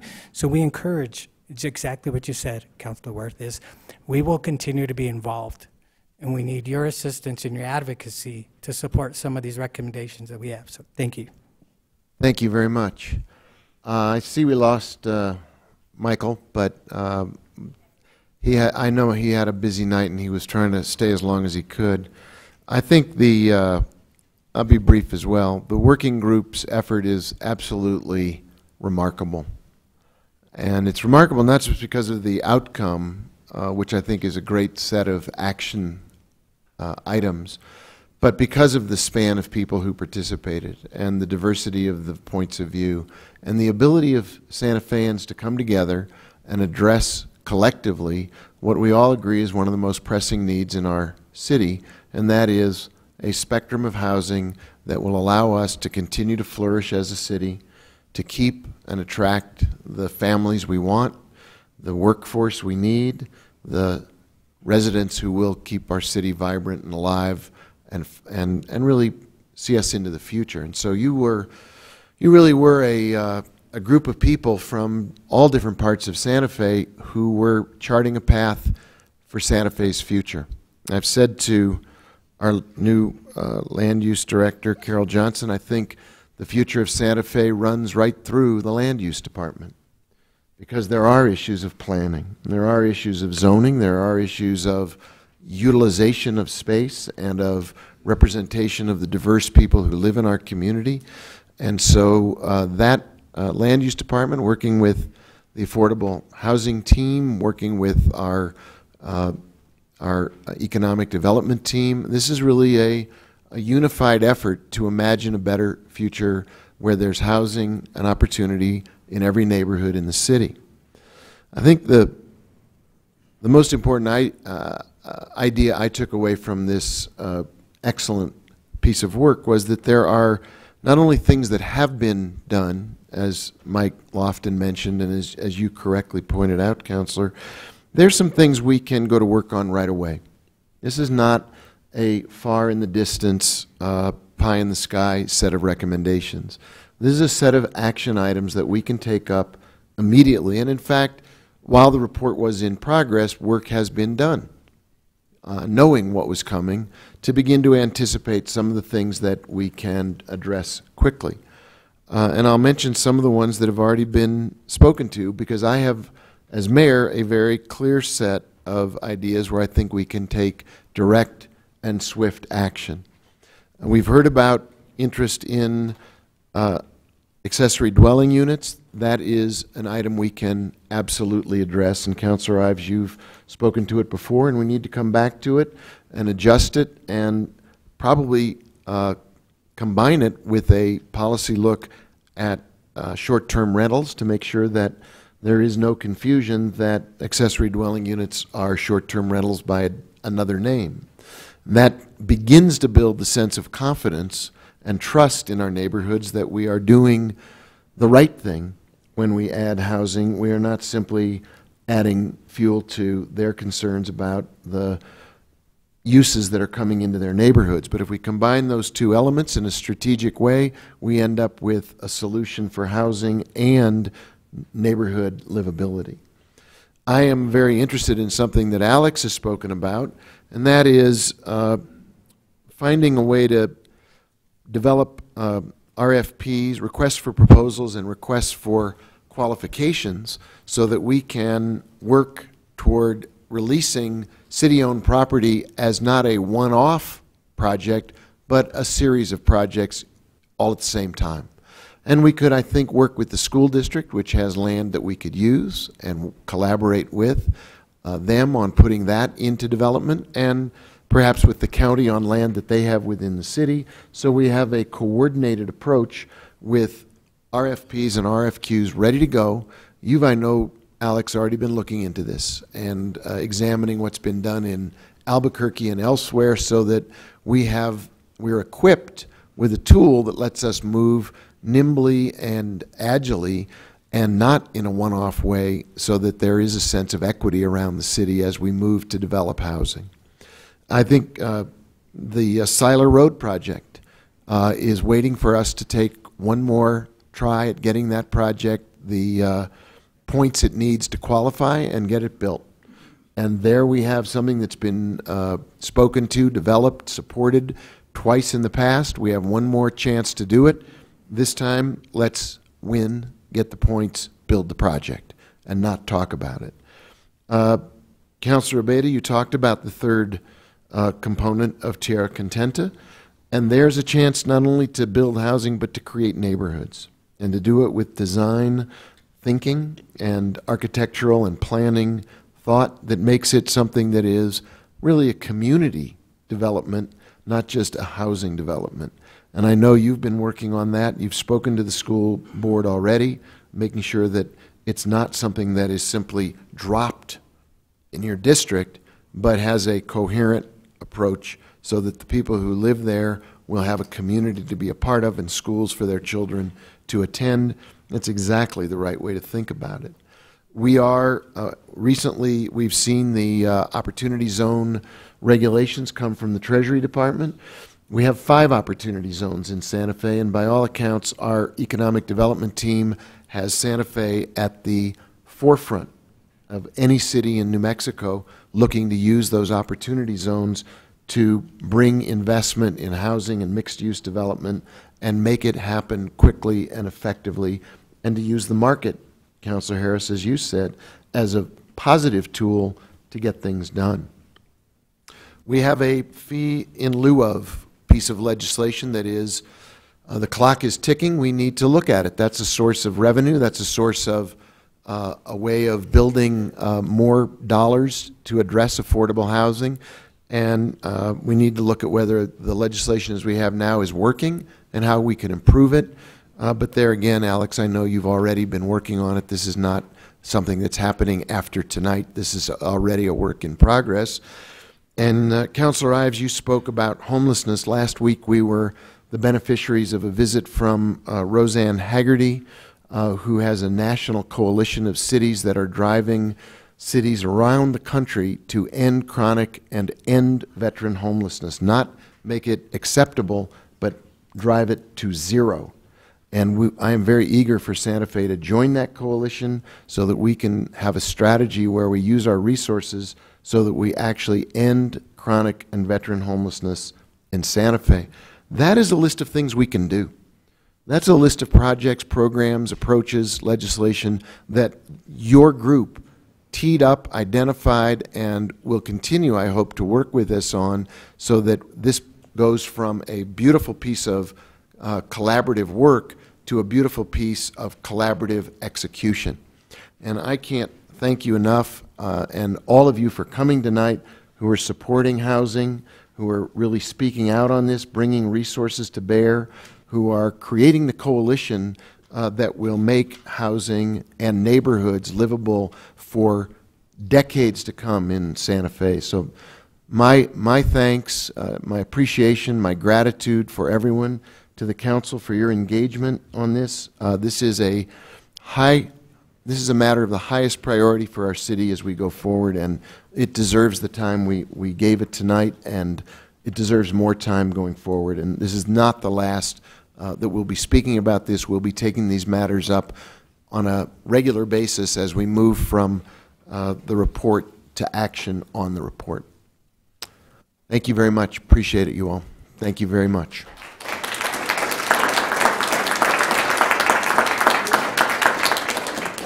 Can we go to item 12? And I believe the city manager has a request.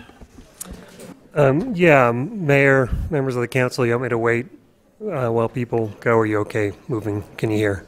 I think we can hear you. Okay.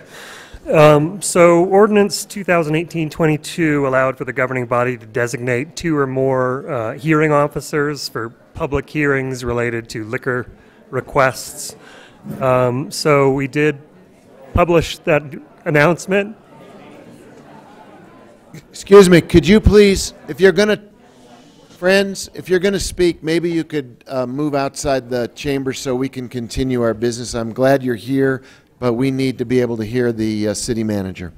Thank you. Thank you, Mayor, members of council. So we did publish the announcement. 9 resumes were received. City clerk's office and legal went through a process of interviews and selected 2 people, Mr. Christopher Greiser and Mr. Richard Frias. As a note of process from here, if assuming you all approve of those 2 hearing officers, when requests for these liquor licenses come in, the city clerk's office will arrange for a public hearing. The public hearing officer will make a determination. That will then get put on one of your agendas within 30 days. It will be on a consent agenda, and as long as it's not pulled, you all will approve it as part of the consent agenda. If you decide to pull one of those recommendations off the consent agenda, you can look at the items that were submitted from the hearing officer. There'll be no new testimony, no new evidence, and you'll make a decision based upon what the hearing officer heard. If you decide not to approve of that, you should know that if we don't make an action within 30 days, the Alcohol and Gaming Division can approve the request prior to the governing body making a final decision. That's just a side effect of the design we've made. Talking to the city clerk today, there is the intent to review this after a year, see how it's working, and make changes as we see fit. So again, the action requested is approval of those 2 hearing officers that have been selected by our staff. Thank you. Is there a motion?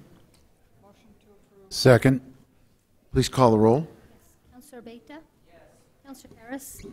Councillor Ives? Yes. Councillor Lindell? Yes. Councillor Rivera? Yes. Councillor Romero Worth? Yes. Councillor Vihil Coppler? Yes. Councillor Villarreal? Yes. Mayor Weber? Yes. Thank you. Motion has been approved. Thank you. We move to item 13, which involves legal services on behalf of the city as we look to the New Mexico Tax and Rev Department. Don't see our city, well, I do see our city attorney. She's not standing at the podium. She's sitting in her appropriate chair. City attorney, I apologize. Mayor Weber, councilors, this is a request to enter a legal services agreement for a contingency fee with the law firm of Gallagher and Kennedy. We may have a representative here. I'm not sure. Do we? Okay. Anyway, I think I can answer most of the questions. I've been in conversations with them over the last couple weeks in negotiating the terms. Basically, the reason it comes to council is because it does have a value of over $60,000 potentially, because it is up to 10% of over $4 million. or more than 10%, depending on how the litigation goes. So there's basically on page 2, you can see that there's essentially a stratified contingency fee component, sections A through C. And so if the dispute is resolved through alternative dispute resolution in less than 1 year, the contingency fee is 10% for those amounts up to $4 million and 3% for those amounts above. If the dispute is resolved prior to trial but outside of a 1 year period, the contingency fee is 12.5% up to $4 million and 5% for amounts above. And then if it is resolved post commencement of trial, it would be 15% of any amounts up to $4 million and 10% of any amounts above. So that's the part that triggers council involvement. Any costs would be limited to $60,000 and would be also shared between all the parties that are going to be entering this litigation. There are currently 4 cities that have entered. That's Albuquerque, Artesia, Farmington, and Moriarty. It is anticipated that 10 to 20 other local governments are likely to join the litigation, but they have not formally approved joining yet. So the litigation has already been filed. It was on the 29th, I believe, of October. The reason this is coming directly to council is because of the fact the litigation's already been filed, and so we need to be able to join relatively soon. Thank you. Are there questions? Is there a motion? Move to approve. Please call the roll. Councillor Harris? Yes. Councillor Ives? Yes. Councillor Lindell? Councillor Rivera? Yes. Councillor Romero Worth? Yes. Councillor Vihel Coppler? Yes. Councillor Villarreal? Yes. Councillor Beta? Yes. Mayor Weber? Yes. Thank you. Motion is approved. Thank you. Mr. Mayor? Yes, sir. If I might just ask the city attorney, I'd love to see a copy of the complaint. Mr. Mayor, Councilor Ives, certainly, I'll send it out. Thank you. Thank you. Matters from the city manager. Mayor and councilors, I have 2 matters. The first is very simple. A reminder, you should receive this by email.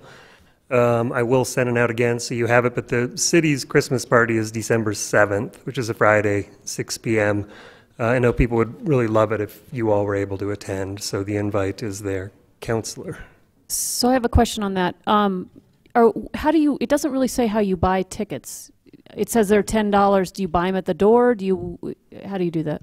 I'll send you that information so that you have the ability. Yeah, because the only thing I saw in there was, a link to the hotel rooms, but I didn't see anything on the Councilor, ticket it's themselves. done by our Employee Benefits Committee, but I will provide all of you that link in case you're interested.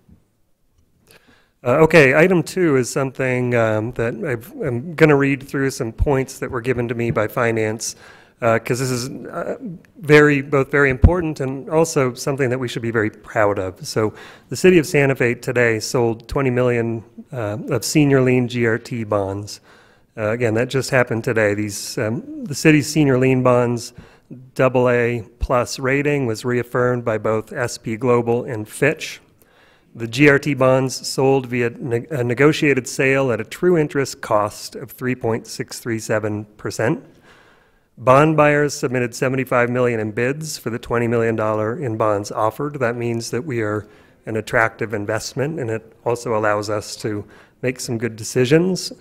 The major capital projects, as you all might remember, to be funded by the $20 million GRT bonds include $8 million for public safety, $6 million which is for Fire Station 2 at South Meadows, and $2 million for the public safety radio system. Investments in parks and recreation, including all 3 recreation facilities, seeing major investments. About $2.5 million to Sal Perez, $4.3 million for Genevieve Chavez, and $700,000 for Fort Marcy, as well as $500,000 for the Soccer Valley. And then facilities from City Hall to Siler and Suringo will all see investments in public works. You all probably recall how we all celebrated the package that was put together for this GRT bond, and it was an impressive effort by the city staff to put that package together. I do want to say that that effort continued through the purchase today from our finance staff. And the timing of this was advantageous to us, as I just described by these points, but it was also very intentional. Our finance staff is really doing wonders in helping us put this kind of package together and get the city really on a course for a positive financial future. And all those points really say it. So again, I do want to announce this because it's key, but it's something we should also be proud of. And I'm sure Mary and the staff could answer any questions if you have it, but I think it's worth celebrating. So thanks. Those are the two items from me. Thank you, Mr. City Manager. I just want, this may be completely out of order, but I want to add my my thanks to the city finance team as well.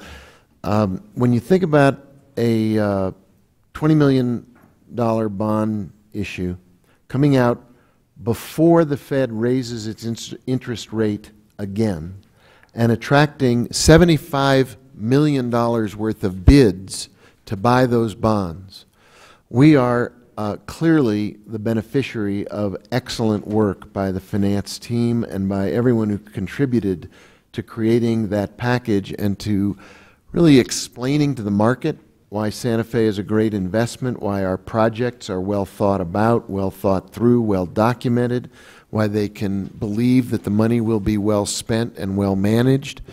This $75 million interest level allows us to have a lower interest rate, which means that all the projects we will be undertaking will be done for the benefit of the people of Santa Fe at a much lower cost than would otherwise have been the case. So I think we really do owe a huge vote of gratitude. This is a financial strategy that the finance team has executed brilliantly, and we should all give them a huge thank you.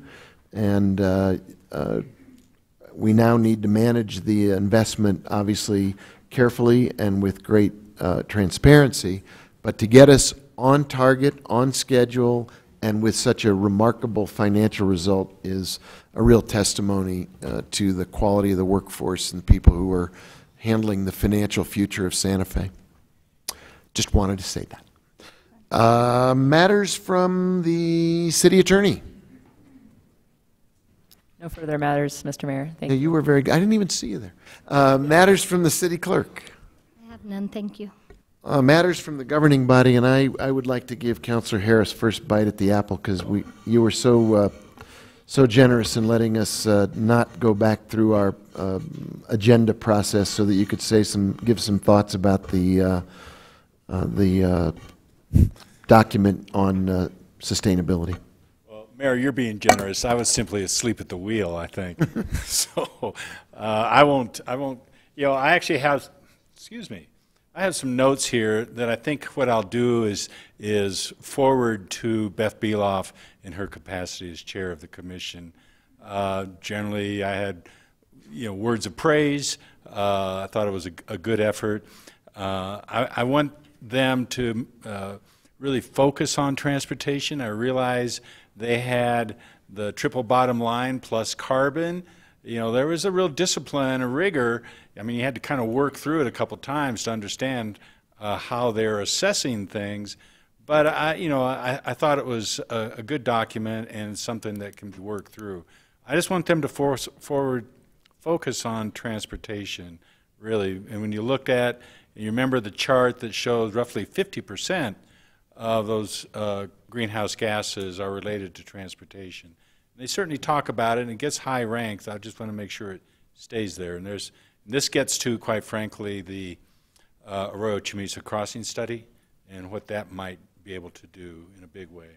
So I'll forward that on, and I'll copy you, Mr. Mayor. But thank you for your diligence. But since I have the floor, I would like to kind of talk a little bit longer. No.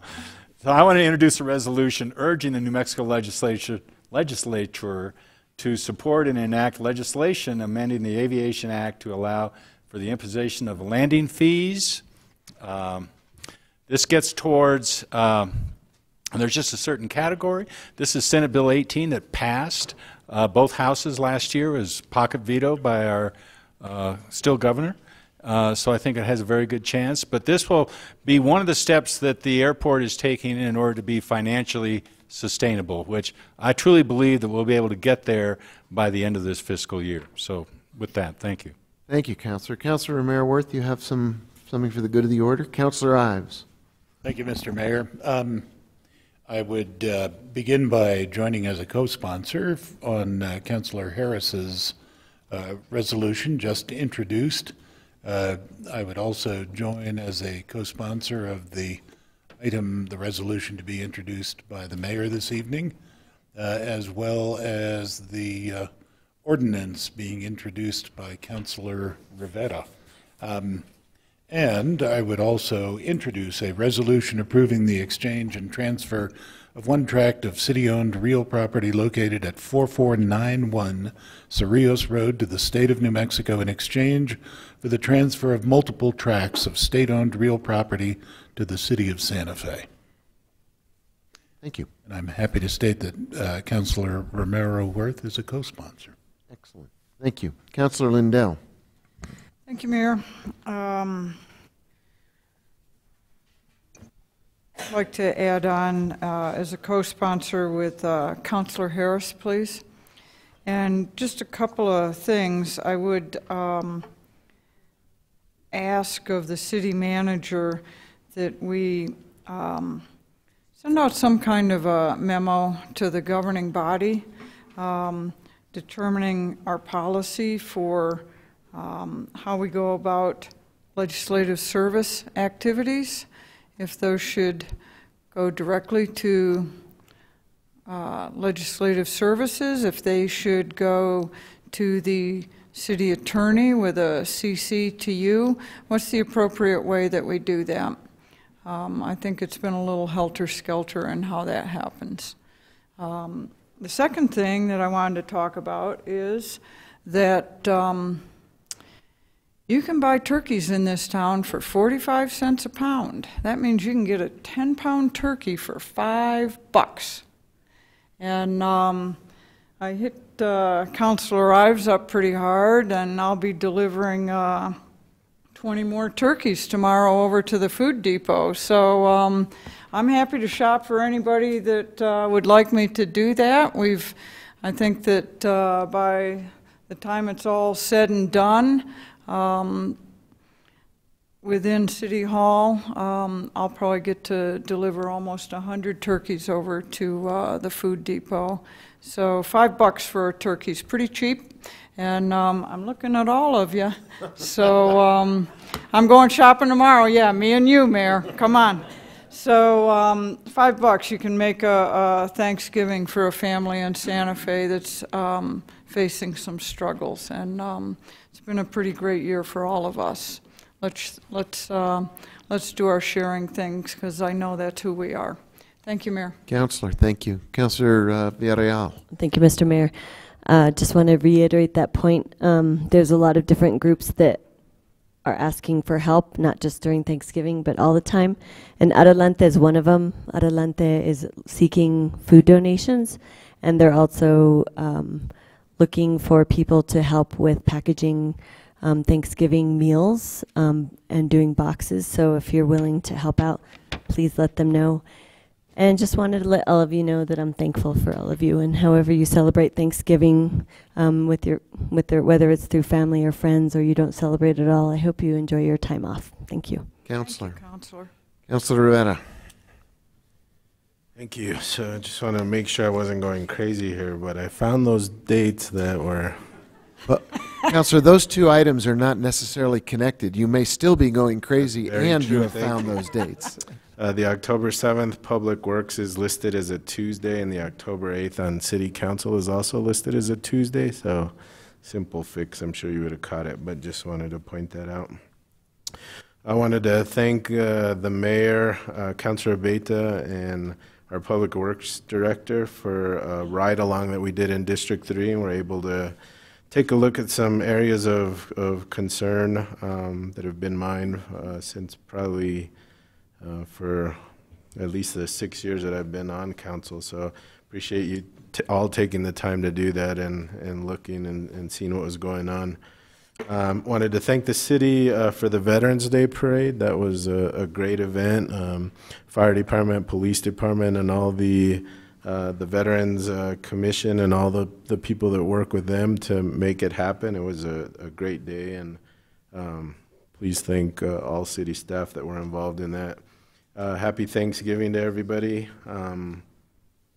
Enjoy your time with family. It's very important. So I also have a couple, I want to sign on with Councillor Harris's resolution as well as the mayor's resolution. Councillor Ives's as well. And then introduce a resolution authorizing the assignment of authorized officers and agents, and then an ordinance authorizing the city of Santa Fe borrower to enter into a loan agreement with the New Mexico Environment Department.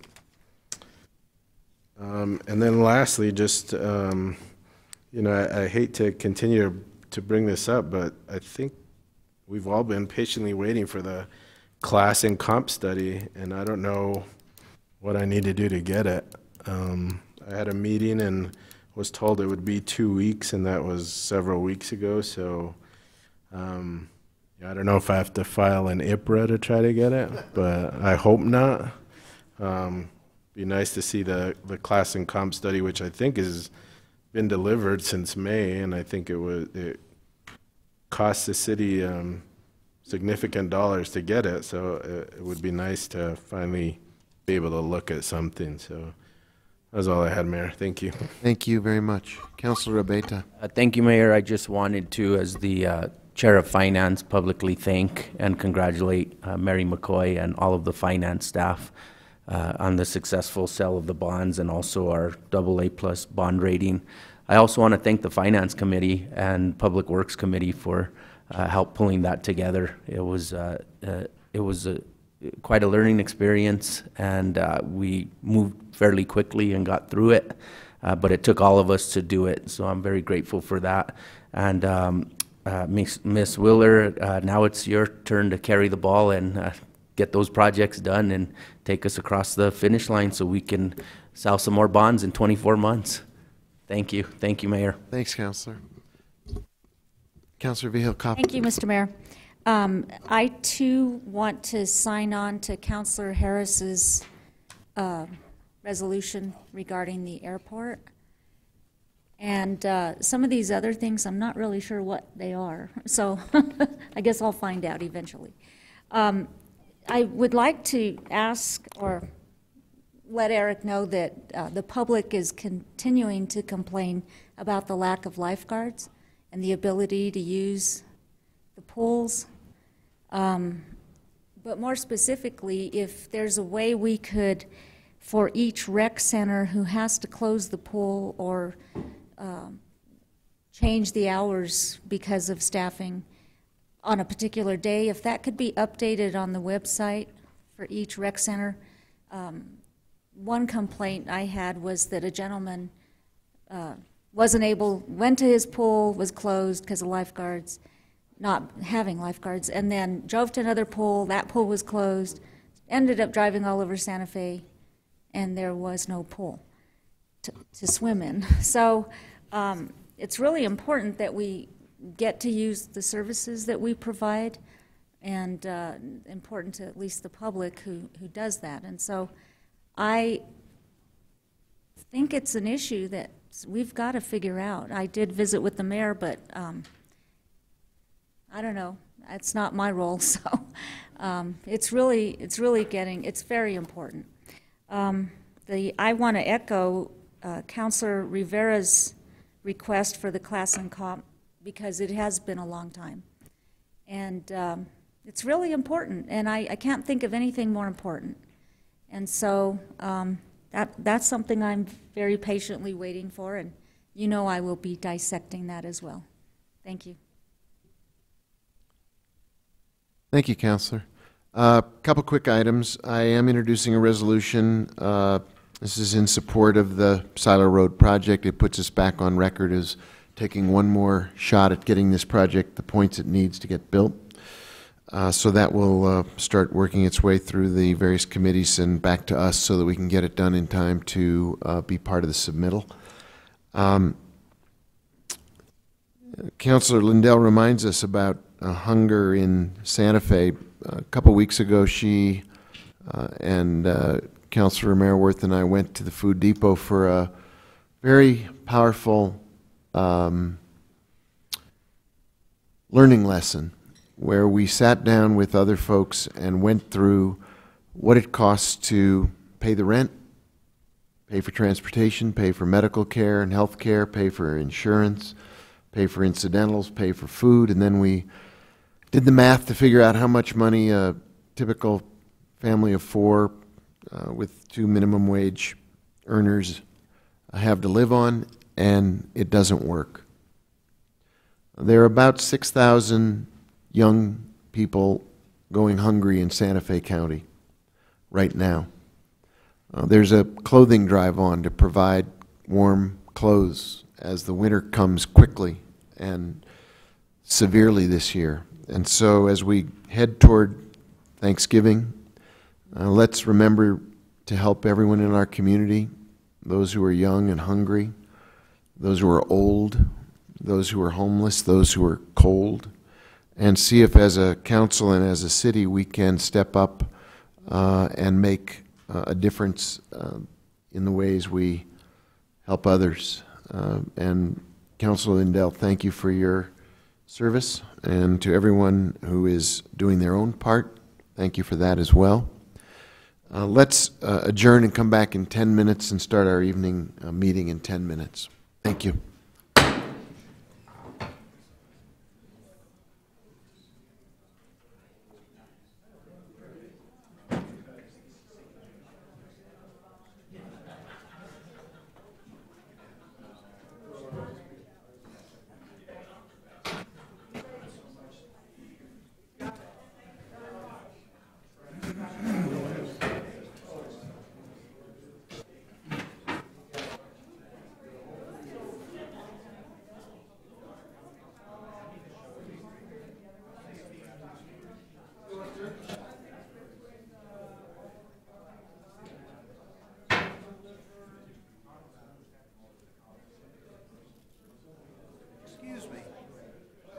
Quick question. I'm afraid I might have gotten here too late. Did I miss the discussion on the proposed? Or is that coming up later? Oh, so that was right at 5 o'clock? Or is it still to be discussed? There was an item on the consent.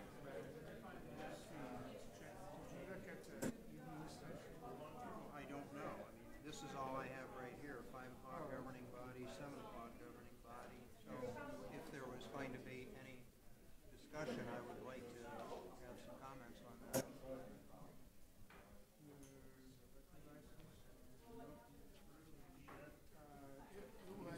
It was on a consent item for the gun legislation. And so, Councilor Ives, yes, sir. Were you the sponsor of the gun legislation, or was that the mayor? I think the mayor was. Okay. This time sponsored one in the past. Is there going to be any further discussion of that this evening? I've been sitting here for an hour and a half because I'd really like to offer some comments if I may. You can offer comments.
get it at Mamunia.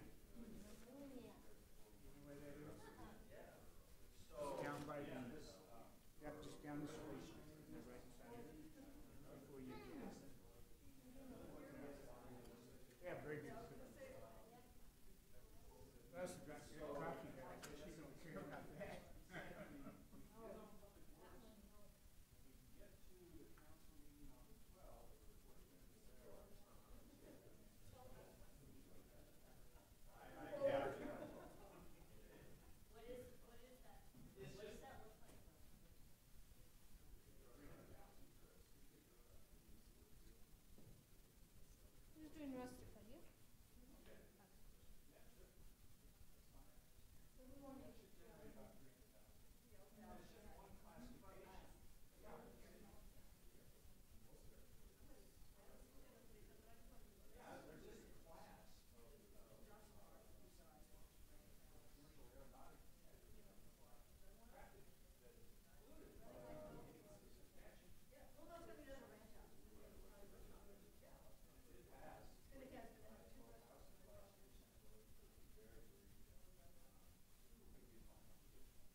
We are back in session. We're live from Santa Fe.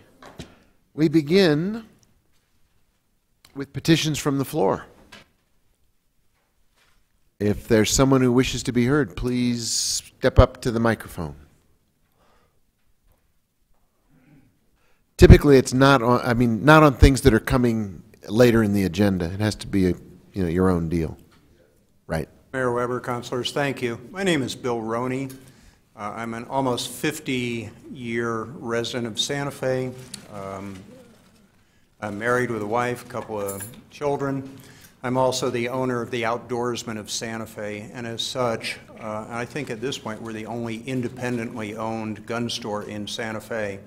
And as such, I probably represent, I don't know how many thousands of gun owners, legal, conscientious, concerned gun owners in Santa Fe who have concerns about your proposal. And I think we're all on the same page, and I want to stress that we're all concerned about having a safe and sane society in which the well-being of our children and our society at large is guaranteed as much as we can, but also that the rights of legal gun owners are not ill-considered.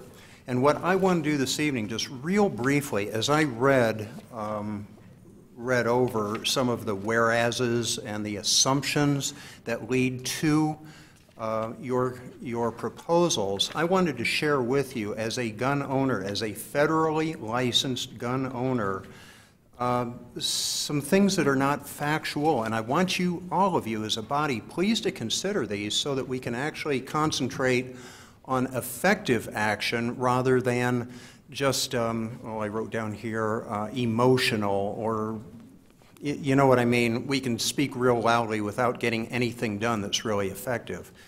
These are really important that you know this. It says, whereas New Mexico gun laws do not limit the number of firearms purchased at one time, all federally licensed gun dealers must, and we must, submit multiple acquisition. Anytime a person buys more than one handgun or more than one semi-automatic rifle, we must submit multiple acquisition forms to the chief law enforcement officer, which is the sheriff, who then, if there is any reason to further investigate that individual, must take action. And even the federal government insists from time to time that we submit similar records to them. There's a lot of consideration already on the books about multiple acquisitions. Secondly, prohibit those convicted of domestic violence under a protective order from purchasing or owning firearms. This is called a Form 4473, what every individual who might wish to purchase a firearm must complete. And right here is a prohibition. Anyone who has committed domestic violence may not, under federal law, purchase a firearm. And before a person may purchase a firearm, we must have that individual complete one of these and submit it to the FBI. I mean, this is absolutely required. So there is action on that front right now, and we all subscribe to that. We all agree with it. Thirdly, prohibit the possession of assault rifles, whatever that is. That's a term that we might or might not agree. What is an assault rifle? One used in an assault, and that have no use in society. Well, actually, there is law that prohibits, without special licenses, the purchase or possession of fully automatic or destructive devices. So those items, I just want you to know, are heavily legislated at the moment. Require background checks on all gun sales. Yes, they are. We must complete background checks on all firearms. That's existing law right now. Prohibit the transfer or possession of assault weapons, large caliber. Yes, even those destructive devices, those are all regulated. It exists now. I'll be done with this in a second, but the idea is, how do we move from wanting to have certain things done philosophically to practically, what can we do to actually effectuate things? Give me one moment, please. Significantly, it says New Mexico gun laws do not significantly regulate firearms dealers. Gentlemen and ladies, please come to my store. If you can lift some of the regulations under which I operate, boy, would I be grateful. But we, like pharmaceutical companies, alcohol companies, transportation companies, I'm a pilot too. Boy, are we regulated in that. And I heard that new landing thing. But anyway, we are heavily, heavily, heavily regulated. That's just a misstatement of fact. Sir, we're going to run out of time, but I promise you I will come to your store. Please do. Minimum age, absolutely. For purchasing ammunition, absolutely. Federal law right now. Unusually dangerous ammunition, already federally regulated. It's illegal to buy certain stuff like that. Okay. So I offer myself as a resource to you, not only for myself, but for the thousands. And I mean, I've sold through the Outdoorsman, over 50,000 customers firearms. That's a lot. This is a major segment of the population of Santa Fe. I'm 71 years old. I've been here a long time, and people know me, and I would say that my constituency is law-abiding, conscientious. They're not a bunch of wackos. Please understand that. And if you do have questions to help us as a society, as a community, come to some common sense positions and taking into consideration both sides factually rather than just emotionally, please call on me, ask me to share with you. Thank you. Appreciate your time. Thank you, folks. Appreciate it. Next, please. Typically, we try to stay within 2 minutes, but we try to be respectful at the same time. Mayor, councilors, my name is Eric Gent. My wife and I live over on Alareed Street. I grew up in a hunting family. I know guns, been around guns, and actually have done business with Bill over the years, different times. I respect his law-abiding efforts. I ran into a fella a couple months ago at Los Chili Bros out on Cerrillos Road, got out of his pickup truck with a sidearm, and I thought, well, maybe he's come from the ranch or something, getting some chili. But I also saw him on the plaza about 3 weeks ago. And may I approach the bench?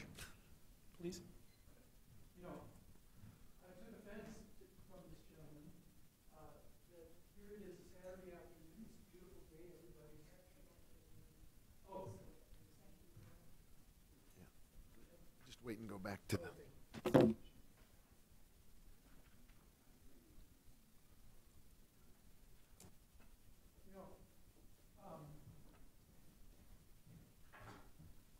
Yeah, I respect people's rights. He has a right, Second Amendment, to do this. But on the plaza on a Saturday afternoon, you know, it's kind of like when do we ask people to respect our wishes and to respect our peace of mind? You know, it's like, can we make the plaza? Can we start by making someplace the plaza? It's the heart of our city, right? For people to prevent people from coming. I mean, I don't particularly feel any safer when I see somebody carrying a gun. I don't think they're trying to protect me. What it did for me was to make me hyper-vigilant with this guy. It's like, you know, I got my eye on him the whole time. You know, I didn't have my children, my grandchildren with me that day, but it's like, what can we do? What can we do? What is the first step we can take? I think the plaza might be a great place to say, you know, weapons not welcome here. Thank you so much. Thank you. Thanks for the photographs. Yes, sir. Hello, Mayor. Hello, City Council. My name is George Robinson. I'm a longtime resident of Santa Fe. And by happenstance, I happen to be here to address the same issue that Eric just addressed, the man on the plaza with the gun.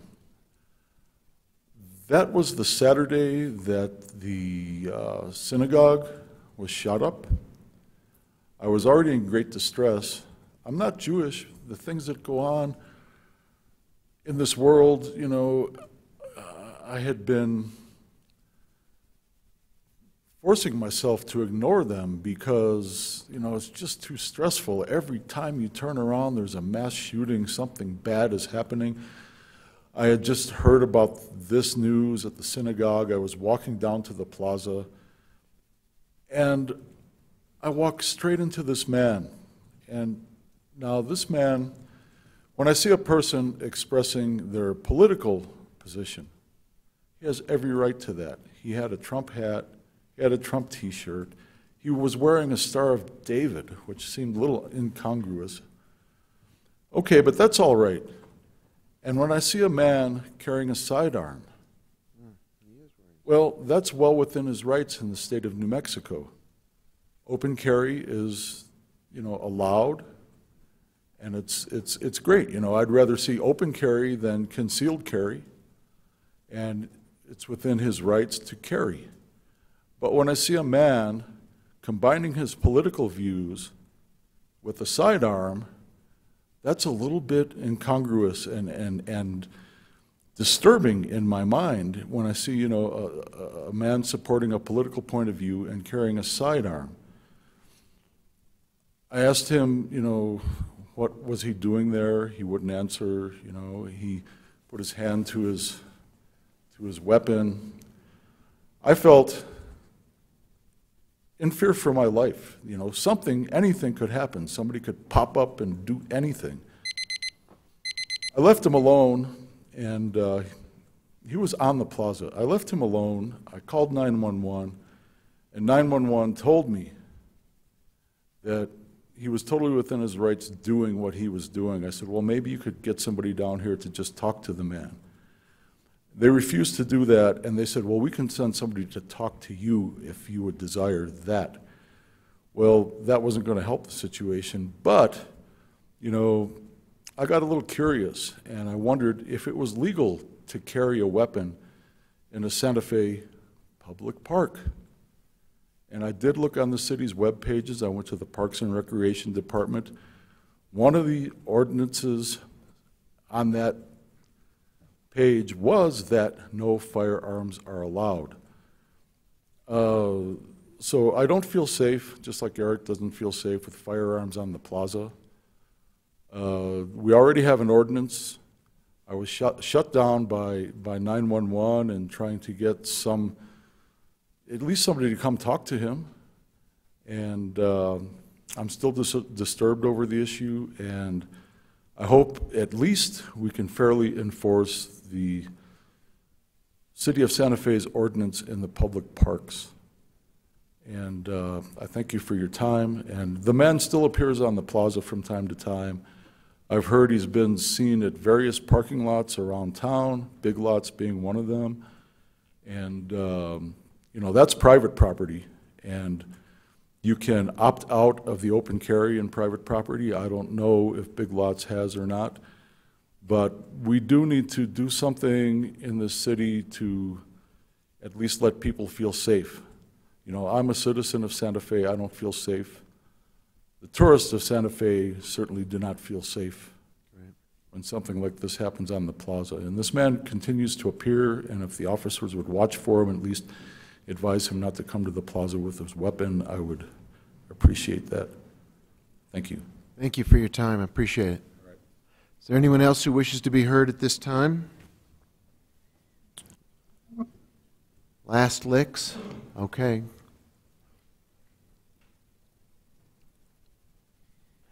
We're going to try to keep it to about 2 minutes. I'll make it quick, short and sweet. Thank you, sir. My name is Aldo Carrasco, and I'm actually from Roswell, New Mexico. And I've actually traveled the country, coast to coast. And this is actually one of the only Whole Foods I have ever seen an armed security guard in. And I've been to San Diego, San Diego's Whole Foods, Cambridge, Massachusetts, Whole Foods, pretty much Whole Foods across the country. And this is the only one that has armed security guards. So it's I, like this gentleman, don't feel very safe just because there's an armed security guard in a Whole Foods. Perhaps in a Walmart, not to be classist or racist, but in a Whole Foods. And so I actually ran into a gentleman who verbally accosted me in the Whole Foods. He too had the Star of David on a necklace. He had the Trump shirt and the Trump cap. Now, fortunately, the security guard did meet with this gentleman, and so they're keeping an eye on him now, okay? I don't know what his name is, but on election day, I stood on the corner of St. Francis and Cerrillos with a Spanish sign promoting people to vote, not necessarily for one particular party, but for the community to come out and vote. The same man drove his truck and approached me. And he asked me if I was voting for Trump, and I said no. And he too verbally accosted me again. And it was the same man. So this gentleman is definitely out there. So I think, if anything, the plaza is one place where there should not be guns. I mean, that is your bread and butter in this community. When people first come here, that's like one of the first places that people are turned or directed to at least kind of gather their bearings in this city. And that, if anything, should be a gun-free zone. I mean, you make schools a tobacco-free zone. I mean, Lord forbid, you know, if we should make at least one spot gun-free. So, thank you. Thank you. Thank you for your comments. Appreciate it. All right. If there's no one else wishing to be heard under the petitions from the floor, let's, I apologize. Typically you come line up, but are you the last?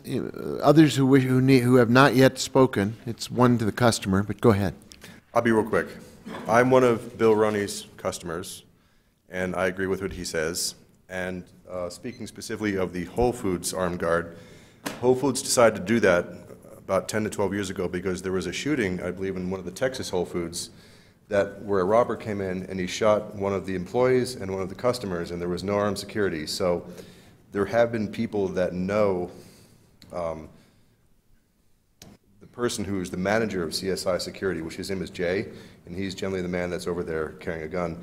And the owner or the CEO of Whole Foods specifically decided to have armed security because there was a lethal shooting in Texas because of that. And he... Let's not get into a byplay. That's all it is. I agree with Bill Roney, and I don't think additional gun control will do anything to reduce crime. Thank you. Thank you for speaking up. Anyone else? I don't mean to overlook anyone who wants to be part of the community petitions. That said, we're done with that. Let's move to appointments. We have 3 different groups to address this morning, or this evening. There's the Economic Morning in America. It's this evening. I couldn't find the city attorney. Now I don't know what time of day it is. Something's going on here. I need dinner. I'm starved for protein. This evening we have 3 groups where we're making appointments. I guess I'll do them one at a time. The first is the Economic Development Advisory Committee. We have 5 names. Holly Bradshaw Eakes, who's a reappointment. John Fines, who's a reappointment. Sean O'Shea to fill an unexpired term. Tamara Duran and Robert H. Lurcott. Mr. Mayor, I move to approve the appointments to the Economic Development Advisory Committee. Second. Okay, could we, we'll do a voice vote on that. All in favor of the appointment say aye. Aye. Opposed? Not voting, the measure carries. Thank you. We have also names to go onto the Santa Fe Water Conservation Committee. These include Thomas Scott Bunton, Robert D. Combe, Ken Kirk, Tom Michael, Doug Pouchard, Lisa Randall, Bill Roth, Stephen Willman, David B. Carlson, and Stephen G. Schmeling. Mr. Mayor? Mr. Mayor, I move that we approve the members of the Water Conservation Committee. Second. Okay, all those in favor say aye. Aye. Opposed? Not voting, the measure carries. And finally, we have a Parks and Recreation Advisory Committee, 2 appointees, Patricia Cardona and David Sidebottom. Move to approve. Second. Please, all those in favor say aye. Aye. Opposed say no. The measure carries. Thank you very much. We have 2 public hearings. Clerk, do you want to speak to those? Yeah, thank you. Mayor and councilors, the first request in front of you is from Charlie Lay, LLC, doing business as Rustica, and this is for a transfer of ownership and location of interlocal dispenser liquor license number 0080. This license would be coming from Robert U. Olguin, doing business as the Buckhorn Bar, Highway 80, Building 68 in San Antonio, New Mexico. And it would go to Rustica, located at 2574 Camino Entrada. Location is not within 300 feet of a church or a school. At this time, the applicant has not completed construction. They do not anticipate opening business until the spring of 2019. Therefore, we are asking for condition of approval that the applicant be required to obtain all necessary permits and licenses and comply with all fire, building, and land use code requirements. I stand for any questions. This is a public hearing. Is there anyone here who wishes to be heard on this matter?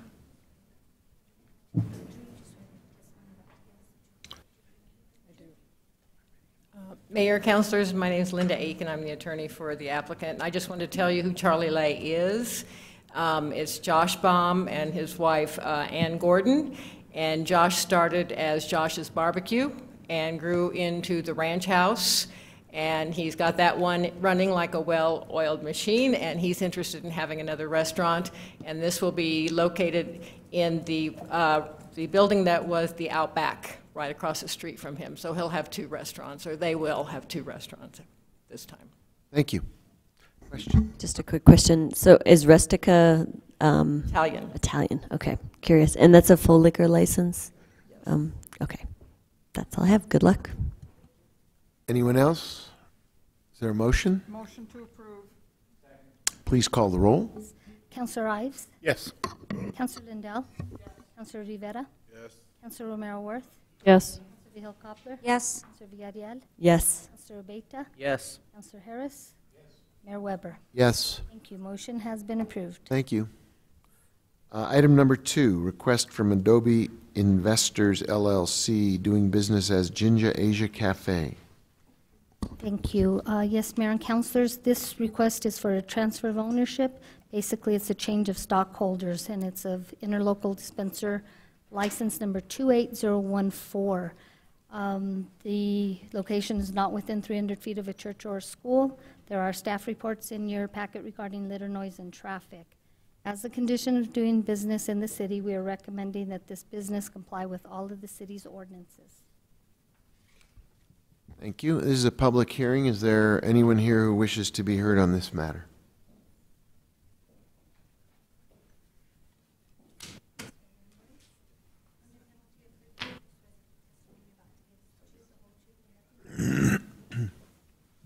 Mayor, members of the council, I'm Maurice Banal, representing this particular item.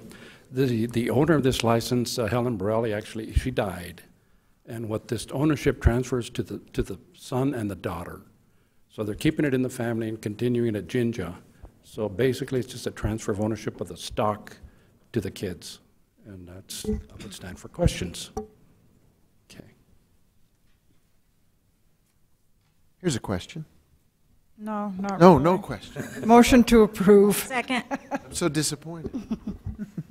Okay, please call the, I thought we were going to get a question for you. You were so thoughtful to. I got a question for him. See you tomorrow. See you tomorrow. You sit on that Marty oversight board. We'll see you tomorrow. I just have a comment. Tiger, that was my, my seat in 1978. So, yeah. That's out of order. Okay, I'm sorry. A little call of the roll, please. Yeah. Councillor Lindell? Yes. Councillor Rivera? Yes. Councillor Romero-Worth? Yes. Councillor Vihel Coppler? Yes. Councillor Villarreal? Yes. Councillor Beta? Yes. Councillor Harris? Yes. Councillor Ives? Yes. Mayor Weber? Yes. Thank you. Motion is approved. Thank you all. Thank you for coming and for speaking. We stand adjourned. Thank you.